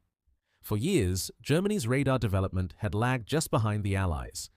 Their early warning systems, though competent, could never match the precision of British radar, especially at detecting aircraft at long range or at night. Now, as Runga studies this copper block, he realizes why. This single device, no larger than his hand, represents a technological leap of almost a decade. He jots down a line in his classified report, "This cannot be real. No nation could achieve such miniaturization while producing such power output." He leans back, silent, as the room hums with the faint sound of an electric transformer. Outside, the dull thud of distant bombs punctuates the night. But for Runga, the noise fades away. His thoughts are fixed on this small copper secret. If the British truly had mastered this technology, then every Luftwaffe radar station, every night fighter crew, every anti-aircraft battery was effectively blind. The cavity magnetron was a weapon of invisibility, the key to the Allies' growing dominance in the skies. While German scientists relied on cumbersome transmitters that operated at long wavelengths, the British had discovered how to harness microwaves, ultra-short radio waves capable of seeing through darkness and weather with unmatched clarity. With magnetrons, British bombers could navigate precisely. Their radar-guided systems could spot submarines, ships, and even land targets with eerie accuracy. And worst of all, the Germans had never known it existed. Runga carefully reassembles the device, his face pale. "We are behind," he whispers. "Years behind." At that very hour, hundreds of miles away in England, men and women of the Tizard mission and RAF scientists had already perfected radar sets powered by the same device Runga now holds in his hand. To them, it was a triumph of British ingenuity. To Runga, it is a revelation and a humiliation. By dawn, his report is on the desk of a Luftwaffe general. "A miniature microwave generator," the report begins. "Output energy beyond our theoretical limits. Likely source of superior Allied radar." The general reads it twice, frowning. He doesn't fully grasp the science, but he understands the implication. If the Allies could see what Germany could not, then the Reich's defensive wall was built on sand. Over the next days, the copper block, still referred to as the British device, is passed between laboratories like a sacred relic. Telefunken engineers, physicists from the University of Göttingen, and experts from Siemens all examine it. Each delivers the same verdict. It is beyond replication. The internal precision requires tools Germany does not possess, and the resonant frequencies it generates fall far outside known radar models. One scientist reportedly mutters, "It's as if the English stole technology from the future." By March, Runga's findings reach Albert Speer, Hitler's Minister of Armaments. Speer, alarmed, orders the Reich's top research units to close the gap immediately. But time, like copper, is unyielding. Germany's war machine is already stretched thin. Factories are bombed, materials are scarce, and the Allies, thanks to this invisible advantage, strike harder every month. Meanwhile, in England, the same magnetron technology is being mass-produced under top secrecy. Engineers at the H-2S radar program install them into bombers, allowing crews to identify cities through cloud and darkness. AF aircraft now fly confidently over Europe, guided not by stars, but by radio echoes. Each bomb that falls on Berlin carries not just explosives, but proof that the Allies have mastered the invisible war of frequencies. Back in Telefunken, Runge grows increasingly restless. He spends nights at his desk, red-eyed, surrounded by open notebooks and sketches. He tries to reverse engineer the magnetron, but its internal geometry defeats even the best German lathes. When he measures the frequency bands, his instruments can barely detect them. It is as if he's staring at a new form of energy. This device, he writes in frustration, is not just a transmitter, it's a revolution in physics. The irony isn't lost on him. Germany, once the birthplace of modern science, home to Einstein, Planck, and Hertz, now trails behind a nation it once dismissed as technically inferior. The copper secret, as his team privately calls it, becomes a symbol of a deeper truth. The war would not be won by armies alone, but by laboratories. As months pass, Telefunken's efforts to replicate the magnetron fail. Precision machining, vacuum sealing, and power control, every step requires resources they no longer have. Allied bombings cripple supply lines. Skilled workers are drafted to the front. The once mighty industrial engine of the Reich begins to stall, and the copper block, locked inside a lead-lined cabinet, becomes a silent reminder of what might have been. Runge continues to study it in secret. His notes grow darker, almost philosophical. We are craftsmen working with candles while the enemy builds with lightning. He realizes that this discovery is more than a scientific curiosity. It is a mirror reflecting the Reich's technological decline. Every night, Allied bombers guided by radar cross the channel and find their marks. The Luftwaffe's defenses, unaware of the invisible beams sweeping across the sky, grow weaker with each passing raid. Berlin burns, and the copper block sits quietly in a drawer, its secret already shaping the outcome of the war. By the end of 1943, Runge's laboratory has been evacuated to avoid the bombings. His research vanishes into the chaos of collapsing bureaucracy. But the object, the British magnetron, survives, smuggled westward with other special devices. Years later, after Germany's surrender, Allied intelligence teams find it stored inside a crate labeled Radar Components Confidential. When British officers open the box, they recognize it instantly. One laughs softly, turning to an American colleague. They finally found it, a bit too late. The discovery of the cavity magnetron remains one of the most significant moments of technological revelation in the entire war. To the Allies, it was the invisible edge that made radar-guided bombing and navigation possible.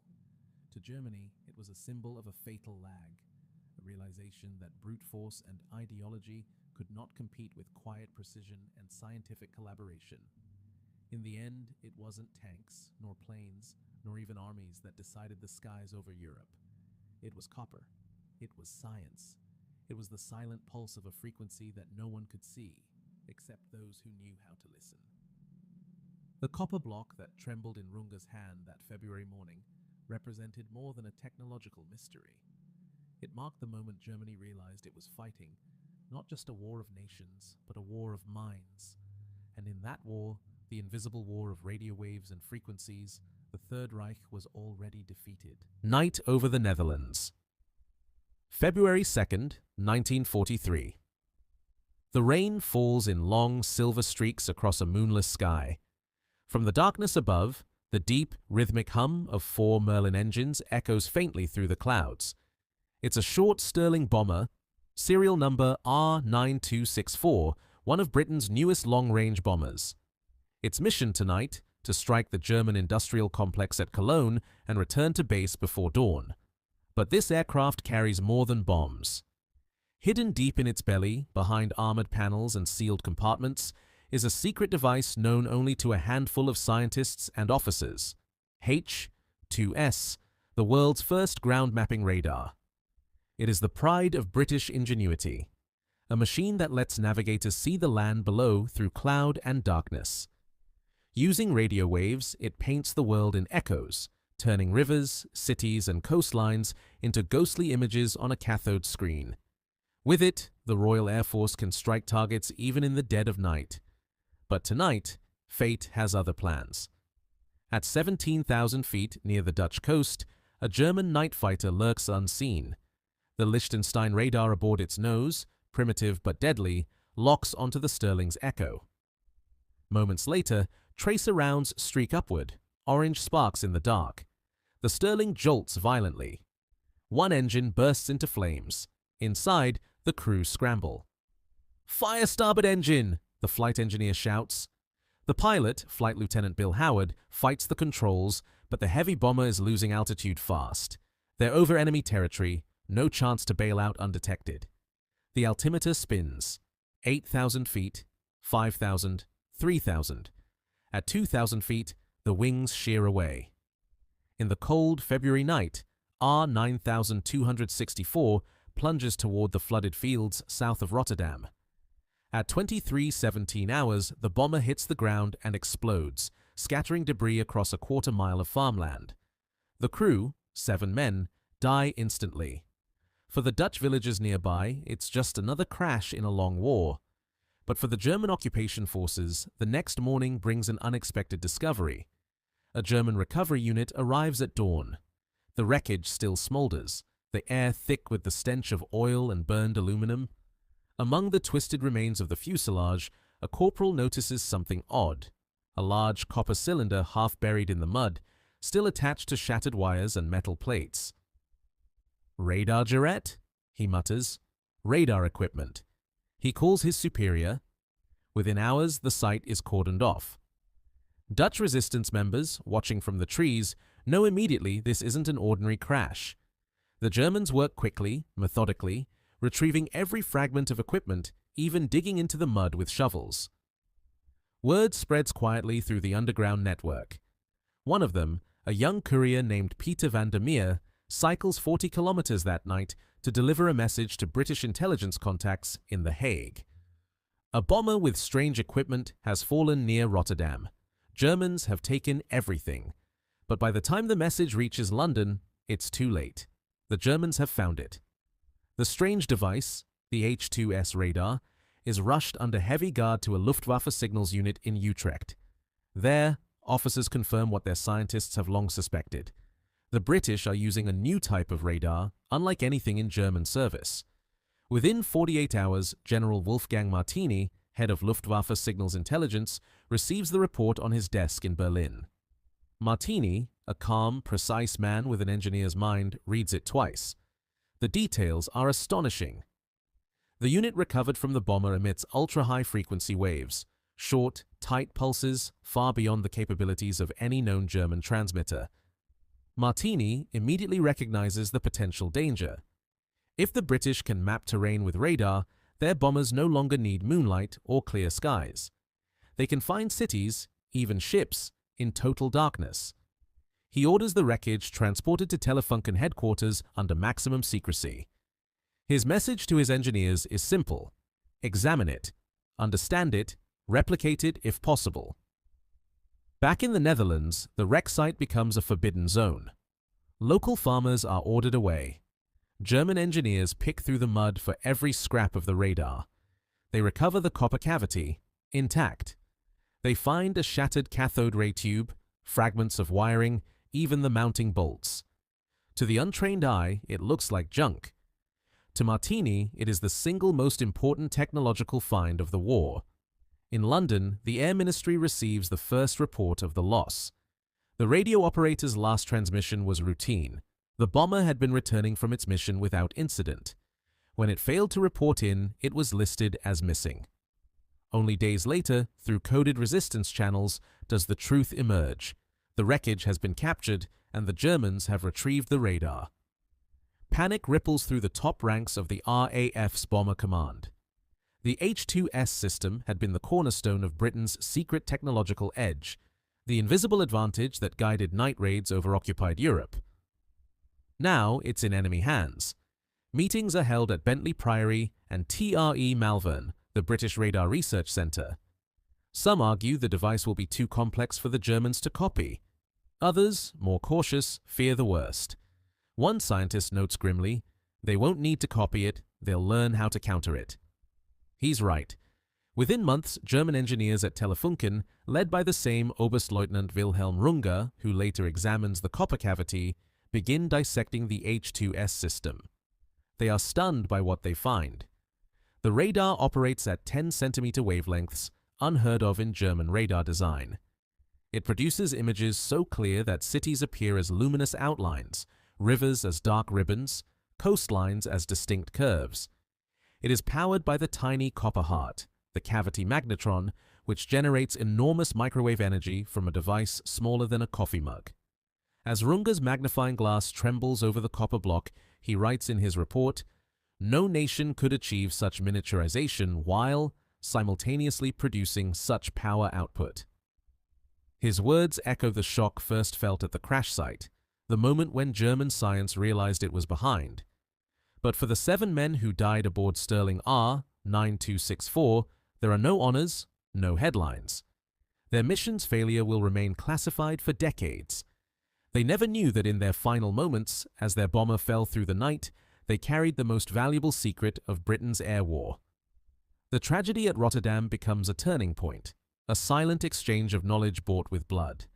The British lose their technological edge. The Germans gain the blueprint for a new kind of warfare, the War of Invisible Waves. In Berlin, General Martini walks the corridors of the Air Ministry with a copy of Runge's preliminary report in his hand. The city around him trembles from nightly raids guided by the very device he's now studying. He cannot ignore the irony. Britain's radar is both the sword and the shield of modern war. And now, Germany finally knows how it works.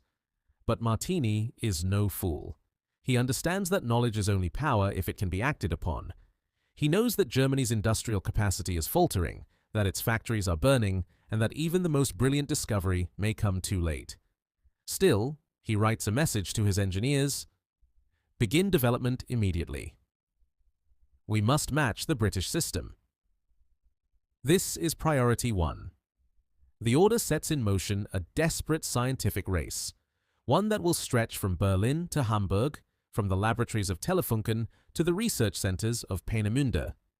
The Reich will pour resources into building its own version of H-2S called Berlin Gerät, hoping to reclaim the skies. But as the war grinds on, the irony deepens. The crash that gave Germany the secret of Allied radar will also accelerate the Allies' countermeasures. British scientists, realizing their system is compromised, rush to develop radar jammers and spoofing signals to blind German defenses. The invisible war of frequencies intensifies. In the fields outside Rotterdam, the wreck of R-9264 is long gone. The Germans removed every trace, leaving only a scar of blackened earth. But for those who witnessed it, the farmers, the resistance, the soldiers, it was more than a crash. It was the moment the war's hidden front shifted. The 7 airmen who perished that night never knew the true weight of what they carried. Their sacrifice would ripple through laboratories, command rooms, and battlefields for years to come. The copper block that would later sit under Runge's trembling magnifying glass began its journey here, in the mud, in the wreckage, in the rain-soaked fields of a small Dutch village. A tragedy, a secret revealed, a turning point. The crash at Rotterdam changed the course of the technological war, and perhaps the course of history itself. Late 1942. The North Atlantic is a graveyard of steel and salt. For 3 years, Admiral Karl Dönitz's U-boat fleet has ruled these waters. The submarines of the Kriegsmarine, stealthy and relentless, have strangled Britain's lifelines, sending convoys to the bottom of the sea faster than they can be replaced. The U-boat captains call it the happy time, when Allied ships burn on the horizon and victory seems inevitable. But as winter descends, something changes. Reports begin to reach headquarters in Lorient and Wilhelmshaven, short, confused messages from commanders at sea. Attacked without warning. Aircraft in darkness. No radar signal detected.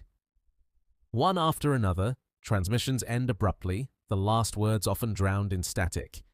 In the grey dawns of the Atlantic, survivors are rare. Those who are rescued speak of the same nightmare. Allied planes appear out of nowhere, diving through fog and storm, dropping bombs with terrifying accuracy. It defies logic. The submarine's radar detectors, the prized METOX systems designed to pick up Allied radar, remain silent until it is too late. At first, Dönitz refuses to believe it. The METOX device has saved hundreds of U-boats from ambush. It can detect Allied radar transmissions long before aircraft come into visual range. If the Metox is silent, then the enemy should be blind too. Yet reality tells another story. One patrol after another disappears without trace. By January 1943, the statistics are undeniable. In a single month, U-boat losses have doubled. Merchant sinkings, once counted by the dozen, have fallen sharply. Convoys now cross the ocean with increasing success. Something unseen hunts the hunters. At his operations room, Dönitz studies the map of the Atlantic. Red pins mark lost submarines, black ones mark attacks. The red spreads faster every week. Around him, staff officers whisper theories. Allied code breaking, new detection gear, some kind of long-range aircraft. But none can explain how these planes strike with such precision in darkness and fog. He demands answers. Reports from the field grow more desperate. U-564, under Captain Reinhard Suren, barely escapes after a night attack that leaves its hull shattered. The aircraft came out of the clouds, he writes. No warning, no Metox signal, only the sound of engines seconds before bombs fell. U-502 vanishes days later. U-606, U-444, U-753, all lost. German scientists at Telefunken and the Navy Research Office begin an investigation. They test the Metox receiver and find it functions perfectly. The problem, they conclude, must lie elsewhere.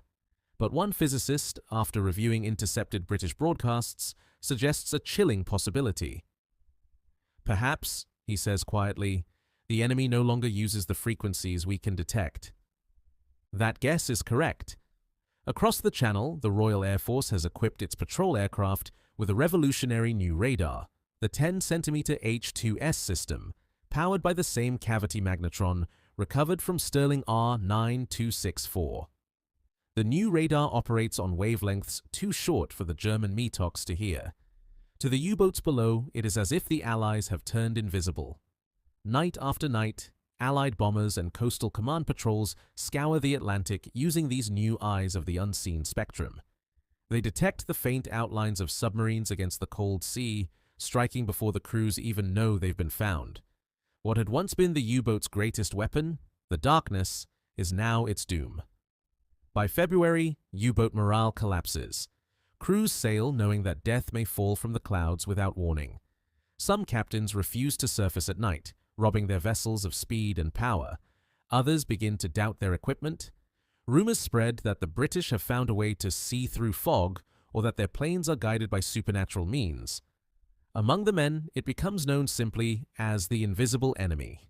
Dönitz, a pragmatic commander, does not believe in superstition. But he cannot ignore the evidence. He orders an immediate technical review of the Metox detectors.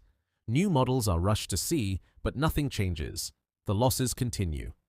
In one grim report, Captain Jürgen Oesten writes, "The enemy sees us always. We see him never." The pattern is unmistakable. Convoys, once helpless under the U-boat wolf packs, now move safely under radar-guided protection. Allied Liberators and Wellingtons sweep vast sectors of ocean, their screens glowing with the faint echoes of German submarines. The hunters have become the hunted. In Berlin, General Wolfgang Martini and his signals experts finally piece the puzzle together. The mysterious copper device recovered from the Rotterdam crash, the cavity magnetron, is producing these invisible frequencies. The British, it seems, have mastered a new generation of radar. Martini sends an urgent memo to the Navy.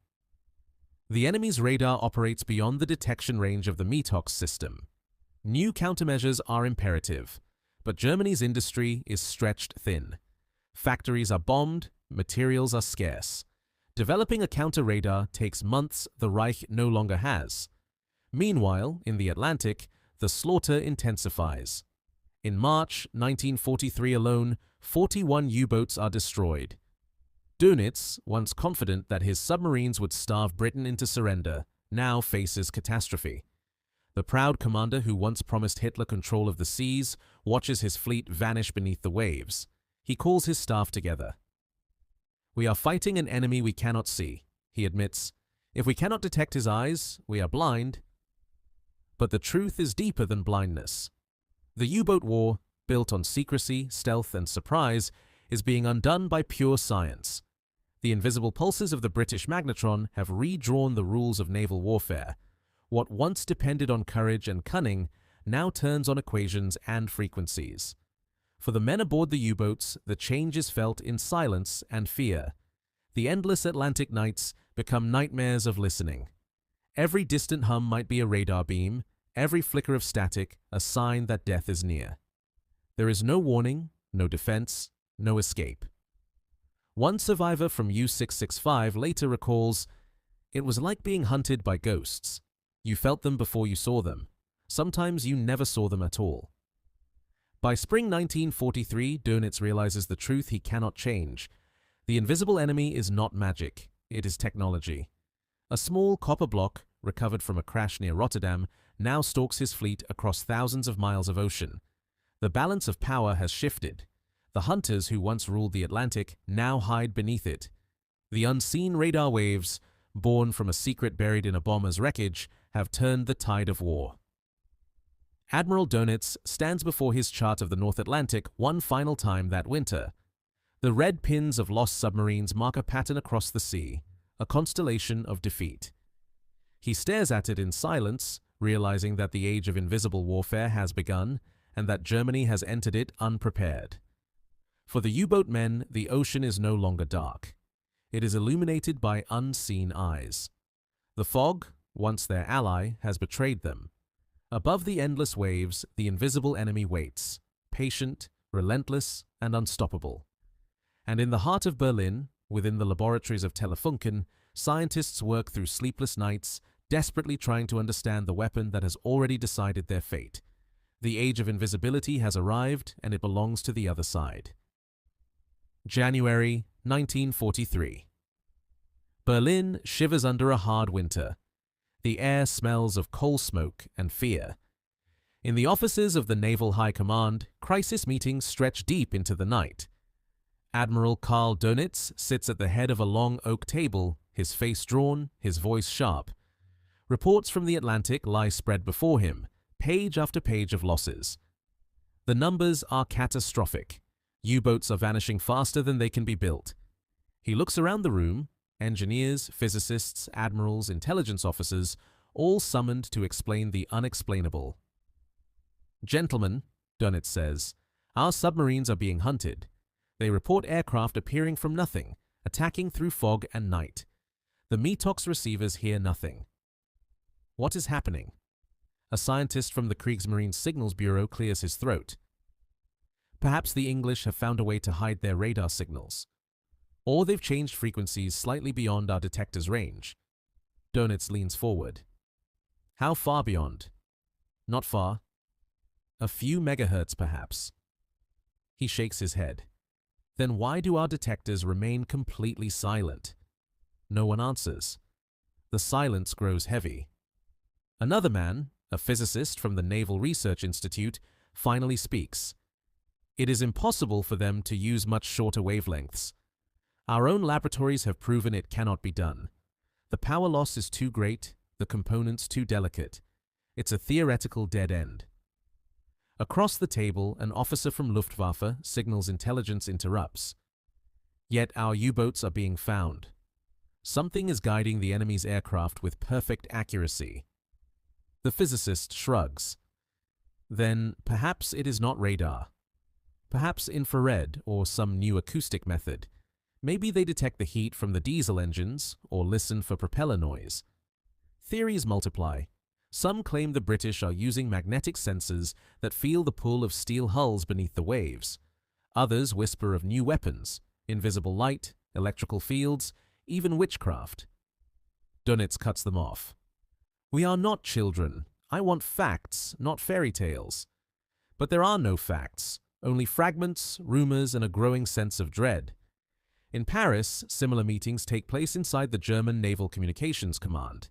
Technicians pore over intercepted British radio traffic, searching for patterns that might reveal the secret.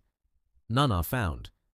A report arrives from Norway describing Allied aircraft attacking in total darkness, far beyond known radar range.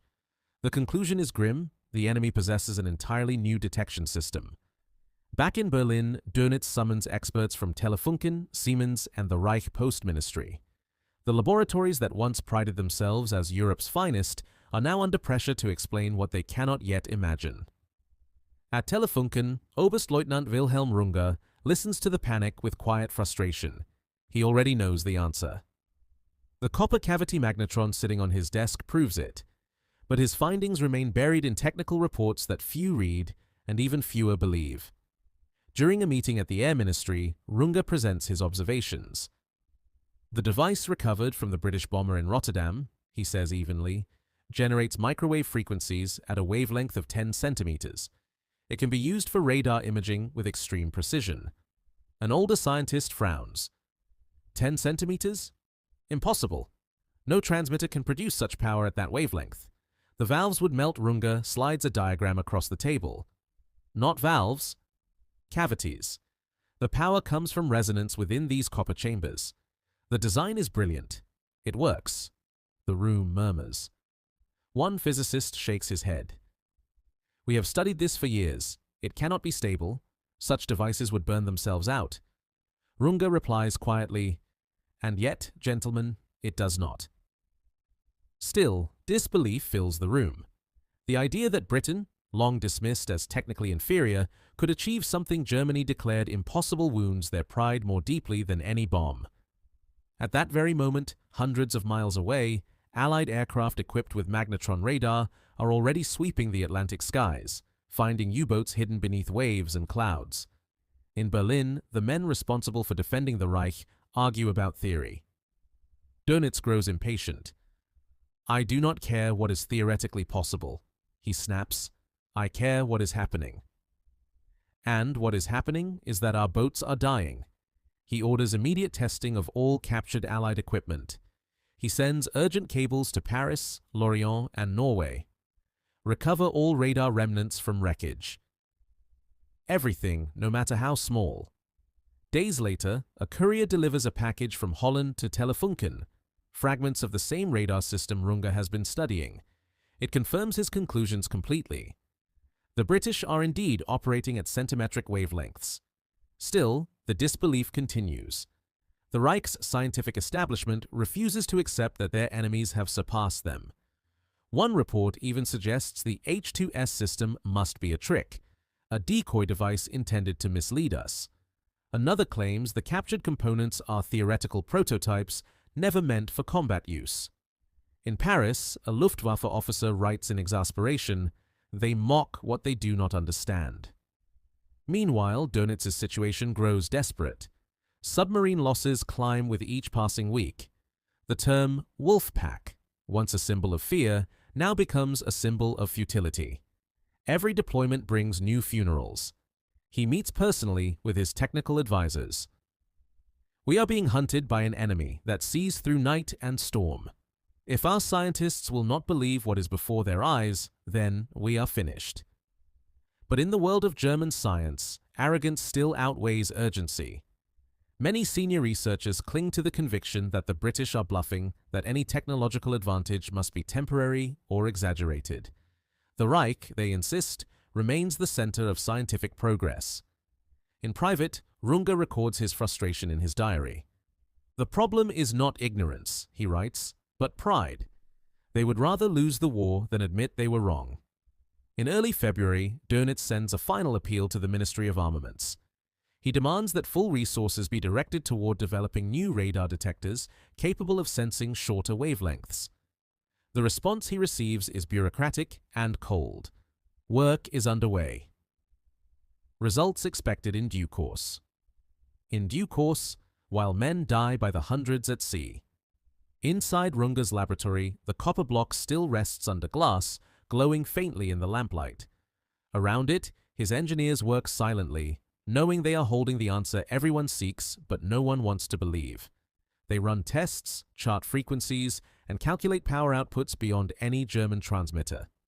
Each new result confirms the same truth. The British have achieved what German science called impossible. By the end of February, the disbelief can no longer stand. Telefunken's final report to the Luftwaffe High Command is blunt. The enemy's radar operates in the centimeter band. Its source is a compact resonant cavity generator, highly efficient, unmatched by any known German technology. The truth is undeniable. But the months wasted in argument have cost the Reich dearly. The U-boat fleet is crippled, Allied bombers roam the skies unchallenged, and the balance of technological power has shifted irrevocably. Dönitz reads the report in silence. The arrogance of his scientists has given him no victory, only graves. Germany's belief in its own superiority has blinded it to the reality already shining from Runge's laboratory table. The war of minds, the war of science, has been lost before the generals ever knew it began. And in the cold halls of Telefunken, the copper secret continues to hum softly, its frequency mocking the empire that refused to listen. February 5th, 1943. The snow falls quietly over Berlin, muffling the distant thunder of Allied bombs. At Telefunken's heavily guarded research compound on Tempelhofer Ufer, a black military truck pulls through the gates. Inside, cradled in a padded wooden crate, lies one of the most important scientific prizes of the war, the cavity magnetron recovered from the crashed British bomber near Rotterdam. Armed sentries escort the crate into a basement laboratory sealed by iron doors. It is here, under the supervision of Oberstleutnant Wilhelm Runge, that Germany will finally come face to face with the secret that has been haunting its submarines and darkening its skies. Runge opens the crate himself. Beneath layers of straw and protective wrapping rests a small, unassuming copper block. Its surface is scarred and dented, but its design radiates precision, a masterpiece of miniature engineering. The room falls silent. Even the guards seem to sense its significance. Runge turns to the assembled scientists. "Gentlemen," he says, "this is what our enemy uses to see in the dark." He has handpicked the men in this room, physicists, engineers, and electronics specialists from Telefunken, Siemens, and the Luftwaffe's radar division. Together, they will form what history would later call the Rotterdam Working Group. Their task, to dissect, analyze, and understand the device that threatens to turn the tide of the war. The first examinations begin cautiously. Under bright lamps, they unscrew the magnetron's outer casing and examine its interior, a honeycomb of resonant cavities arranged with mathematical perfection. Fine filaments and silver-plated surfaces glint beneath the microscope. Dr. Otto Hakenberg, one of Telefunken's most respected physicists, leans closer. "It's not a valve," he murmurs. "It's something entirely different." Runge nods. "It generates microwave radiation on a wavelength of about 10 centimeters. But the power output, that's what we need to measure." For days, they run tests. Wires snake across benches, instruments hum, and the air fills with the metallic scent of ozone. They record data carefully, every pulse, every fluctuation. Then, late one evening, a young engineer named Klaus Werner calls out from behind a scope. "Sir, we've got a reading." Runge and Hakenberg rush over. The instruments confirm it: 3.3 gigahertz frequency, 9.1 centimeter wavelength, and over 40 kilowatts of power output. For a moment, no one speaks. The numbers seem impossible. German radar systems, built on meter-scale wavelengths, operate with a fraction of that energy. Hakenberg breaks the silence. 40 kilowatts, from something the size of a teacup. Incredible Runge exhales slowly. Now we understand. They can focus radar beams into pencil-thin precision. They can detect a submarine periscope, even a single man moving on the ground. The revelation spreads through the lab like electricity. The implications are staggering. British aircraft equipped with this technology could see through darkness, fog, and storm with clarity the Germans cannot match. Their bombers could navigate cities with pinpoint accuracy. Their ships could detect U-boats before a single torpedo is fired. "It's as if," Hakenberg says quietly, "the enemy has artillery while we are still fighting with rifles." They dismantle every part of the magnetron, photographing and sketching each component. They trace the resonant cavities, measure the copper's purity, and analyze the magnetic fields. The craftsmanship leaves them humbled. The design is elegant yet brutally efficient, the work of minds far ahead of their time. Reports begin to flow from the working group to the Luftwaffe High Command, each report more urgent than the last. February 10th, 1943. Preliminary findings. The device is a cavity magnetron capable of generating microwave frequencies with extreme power density. No equivalent exists in German research in February 14th, 1943, technical evaluation. Such technology renders all known German radar systems obsolete. Countermeasures are urgently required. February 18th, 1943.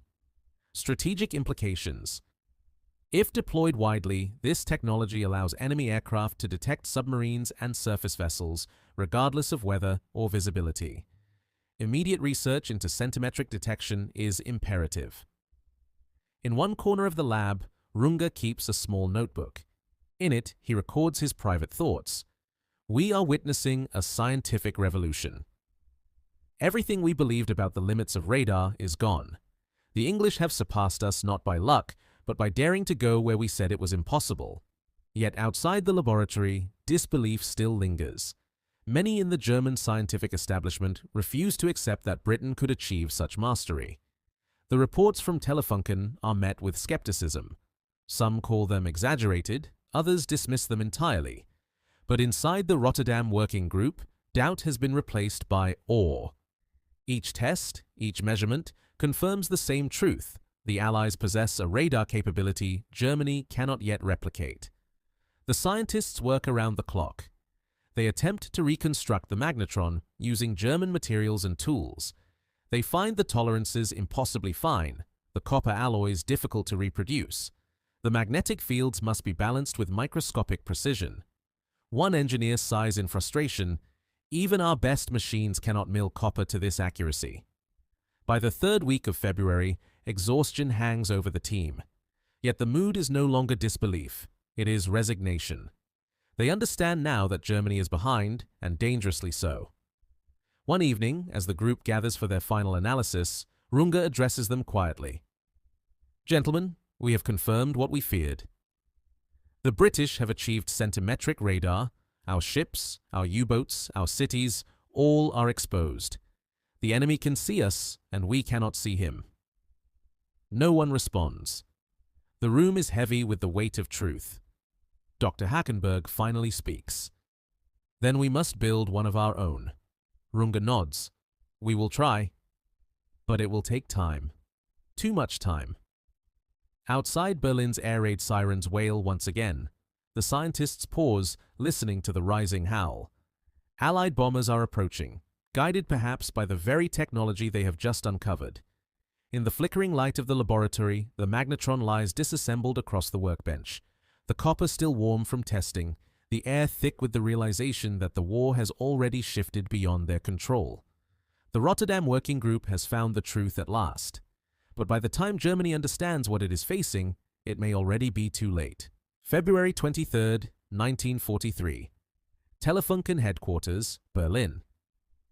Outside, the city lies wounded. Smoke drifts above rooftops, and the sound of distant sirens mixes with the crunch of boots on frozen streets. Inside the marble halls of Telefunken, the air is different. Tense, electric, and heavy with the weight of revelation. In a high-ceilinged conference room, an oak table stretches the length of the chamber. At its head sits Reichsmarschall Hermann Göring, his uniform immaculate, his expression already sour. To his right, Admiral Karl Dönitz, commander of the U-boat fleet, his face drawn and pale from sleepless nights. Around them, a dozen generals, scientists, and intelligence officers, all summoned for what has been labeled a matter of utmost urgency. At the far end of the table stands Oberstleutnant Wilhelm Runge, the man at the center of it all. He adjusts his glasses, a stack of technical reports before him, and begins to speak. "Gentlemen," he says, his voice steady but low, 3 weeks ago, a British Sterling bomber crashed near Rotterdam. Among its wreckage was recovered a radar apparatus unlike anything we have seen. My team at Telefunken has analyzed it in detail. What we discovered changes everything." He nods to an assistant who dims the lights and switches on a projector. On the wall appears a magnified photograph, the copper cavity magnetron. "This," Runge continues, is the heart of the device. A resonant cavity magnetron. It generates microwave radiation at a wavelength of 9.1 centimeters with a frequency of 3.3 gigahertz and a power output exceeding 40 kilowatts. A murmur ripples through the room. Some of the officers glance at one another, unsure what the numbers mean. Goering frowns impatiently. Get to the point, Oberstleutnant. What does it do? Runge looks directly at him. It allows the enemy to see what we cannot. With this technology, their aircraft can detect submarines, ships, even the outlines of cities through cloud, darkness, or fog. The British have achieved centimetric radar, something we believed impossible. The room falls silent. Donitz leans forward, his voice tight. You're telling me their aircraft can locate my U-boats, even when our METOX detectors hear nothing?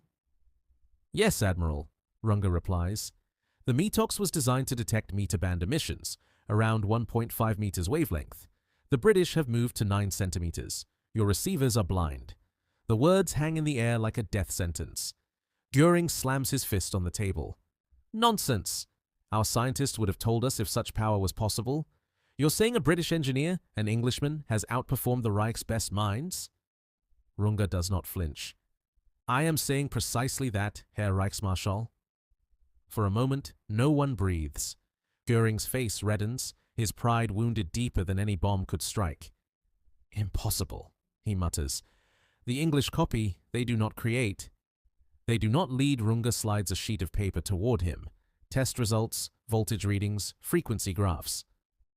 With respect, sir, these are not copies.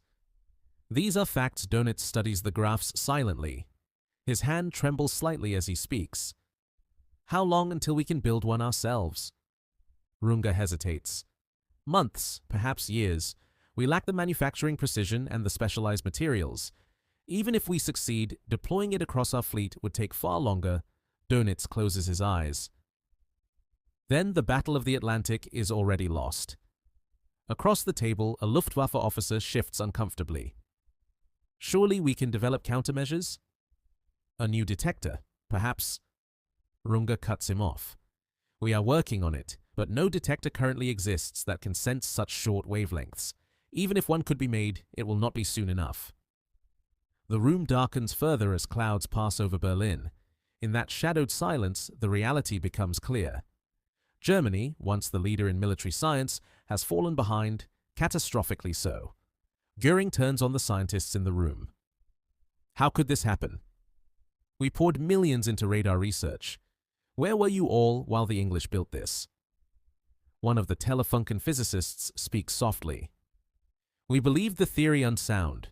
We dismissed the possibility of high power generation at such short wavelengths. Believed? Goering snaps. You believed.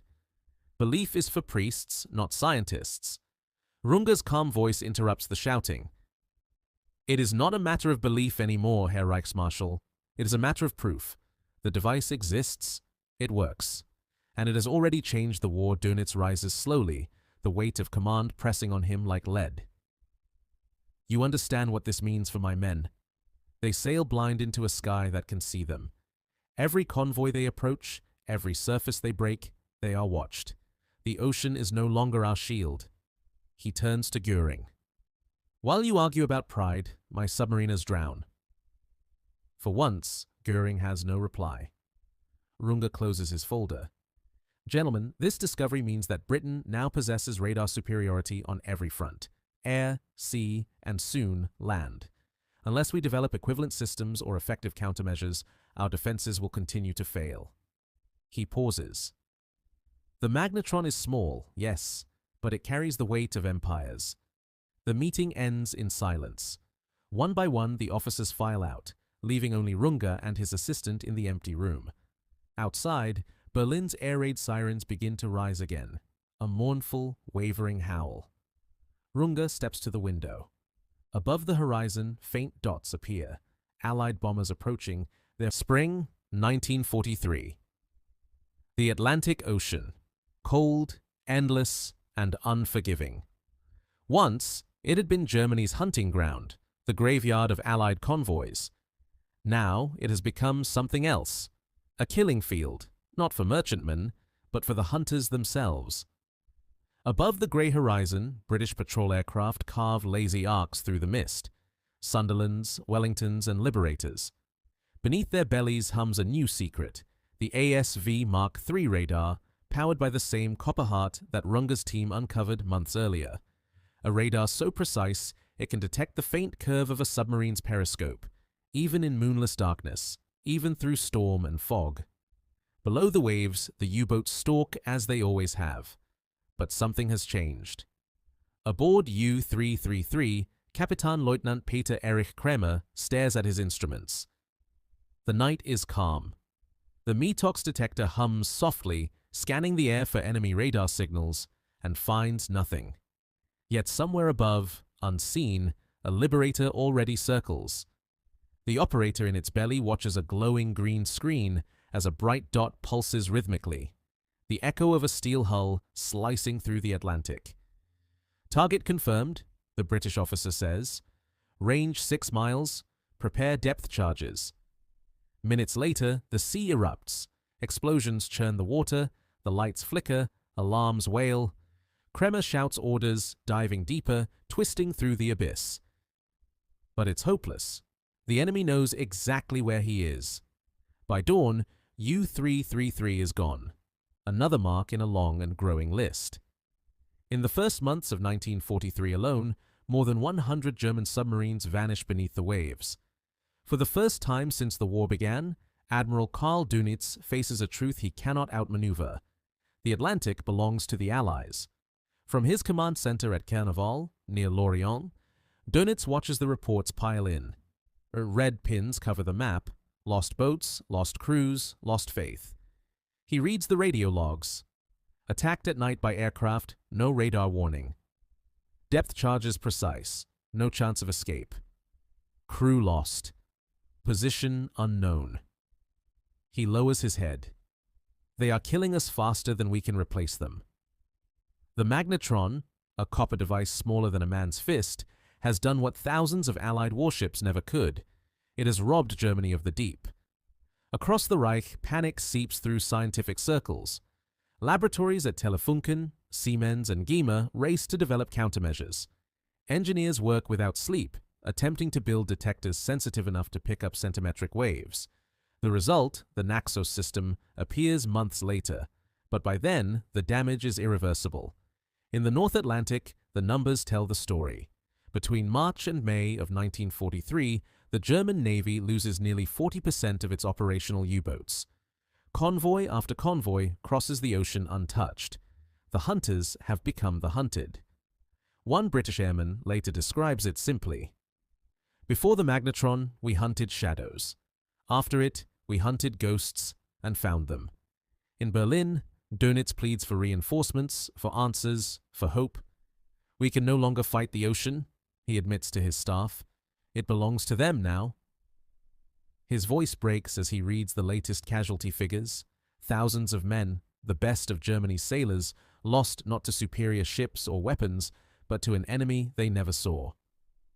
The technological revolution that began in secret British laboratories now echoes through every corner of the war. What began as an experiment in microwave physics has become a weapon more deadly than any torpedo, and all of it, all the wreckage, the fire, the death, traces back to a single moment, a single discovery. A small copper block pulled from the wreckage of a bomber in a Dutch field. For Runger, the revelation is both triumph and tragedy. His reports, once dismissed, have become prophecy. He knows now what few will ever understand, that the war was not lost in the factories of Krupp or the bunkers of Lorient, but in the laboratories where pride blinded reason. He writes in his diary, "The ocean was not taken from us by force. It was taken by knowledge. The English saw what we could not, because they dared to look beyond the visible.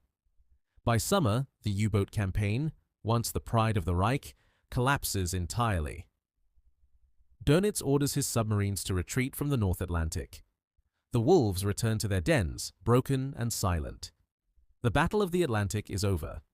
The sea, once ruled by steel, now belongs to invisible waves. In the quiet that follows, Allied convoys move freely, carrying food, troops, and ammunition to Europe's western shores. The future invasion of the continent, D-Day, becomes possible only because of what the magnetron made visible. Back in Berlin, Runge's copper block still sits under glass, glowing faintly under a lamp.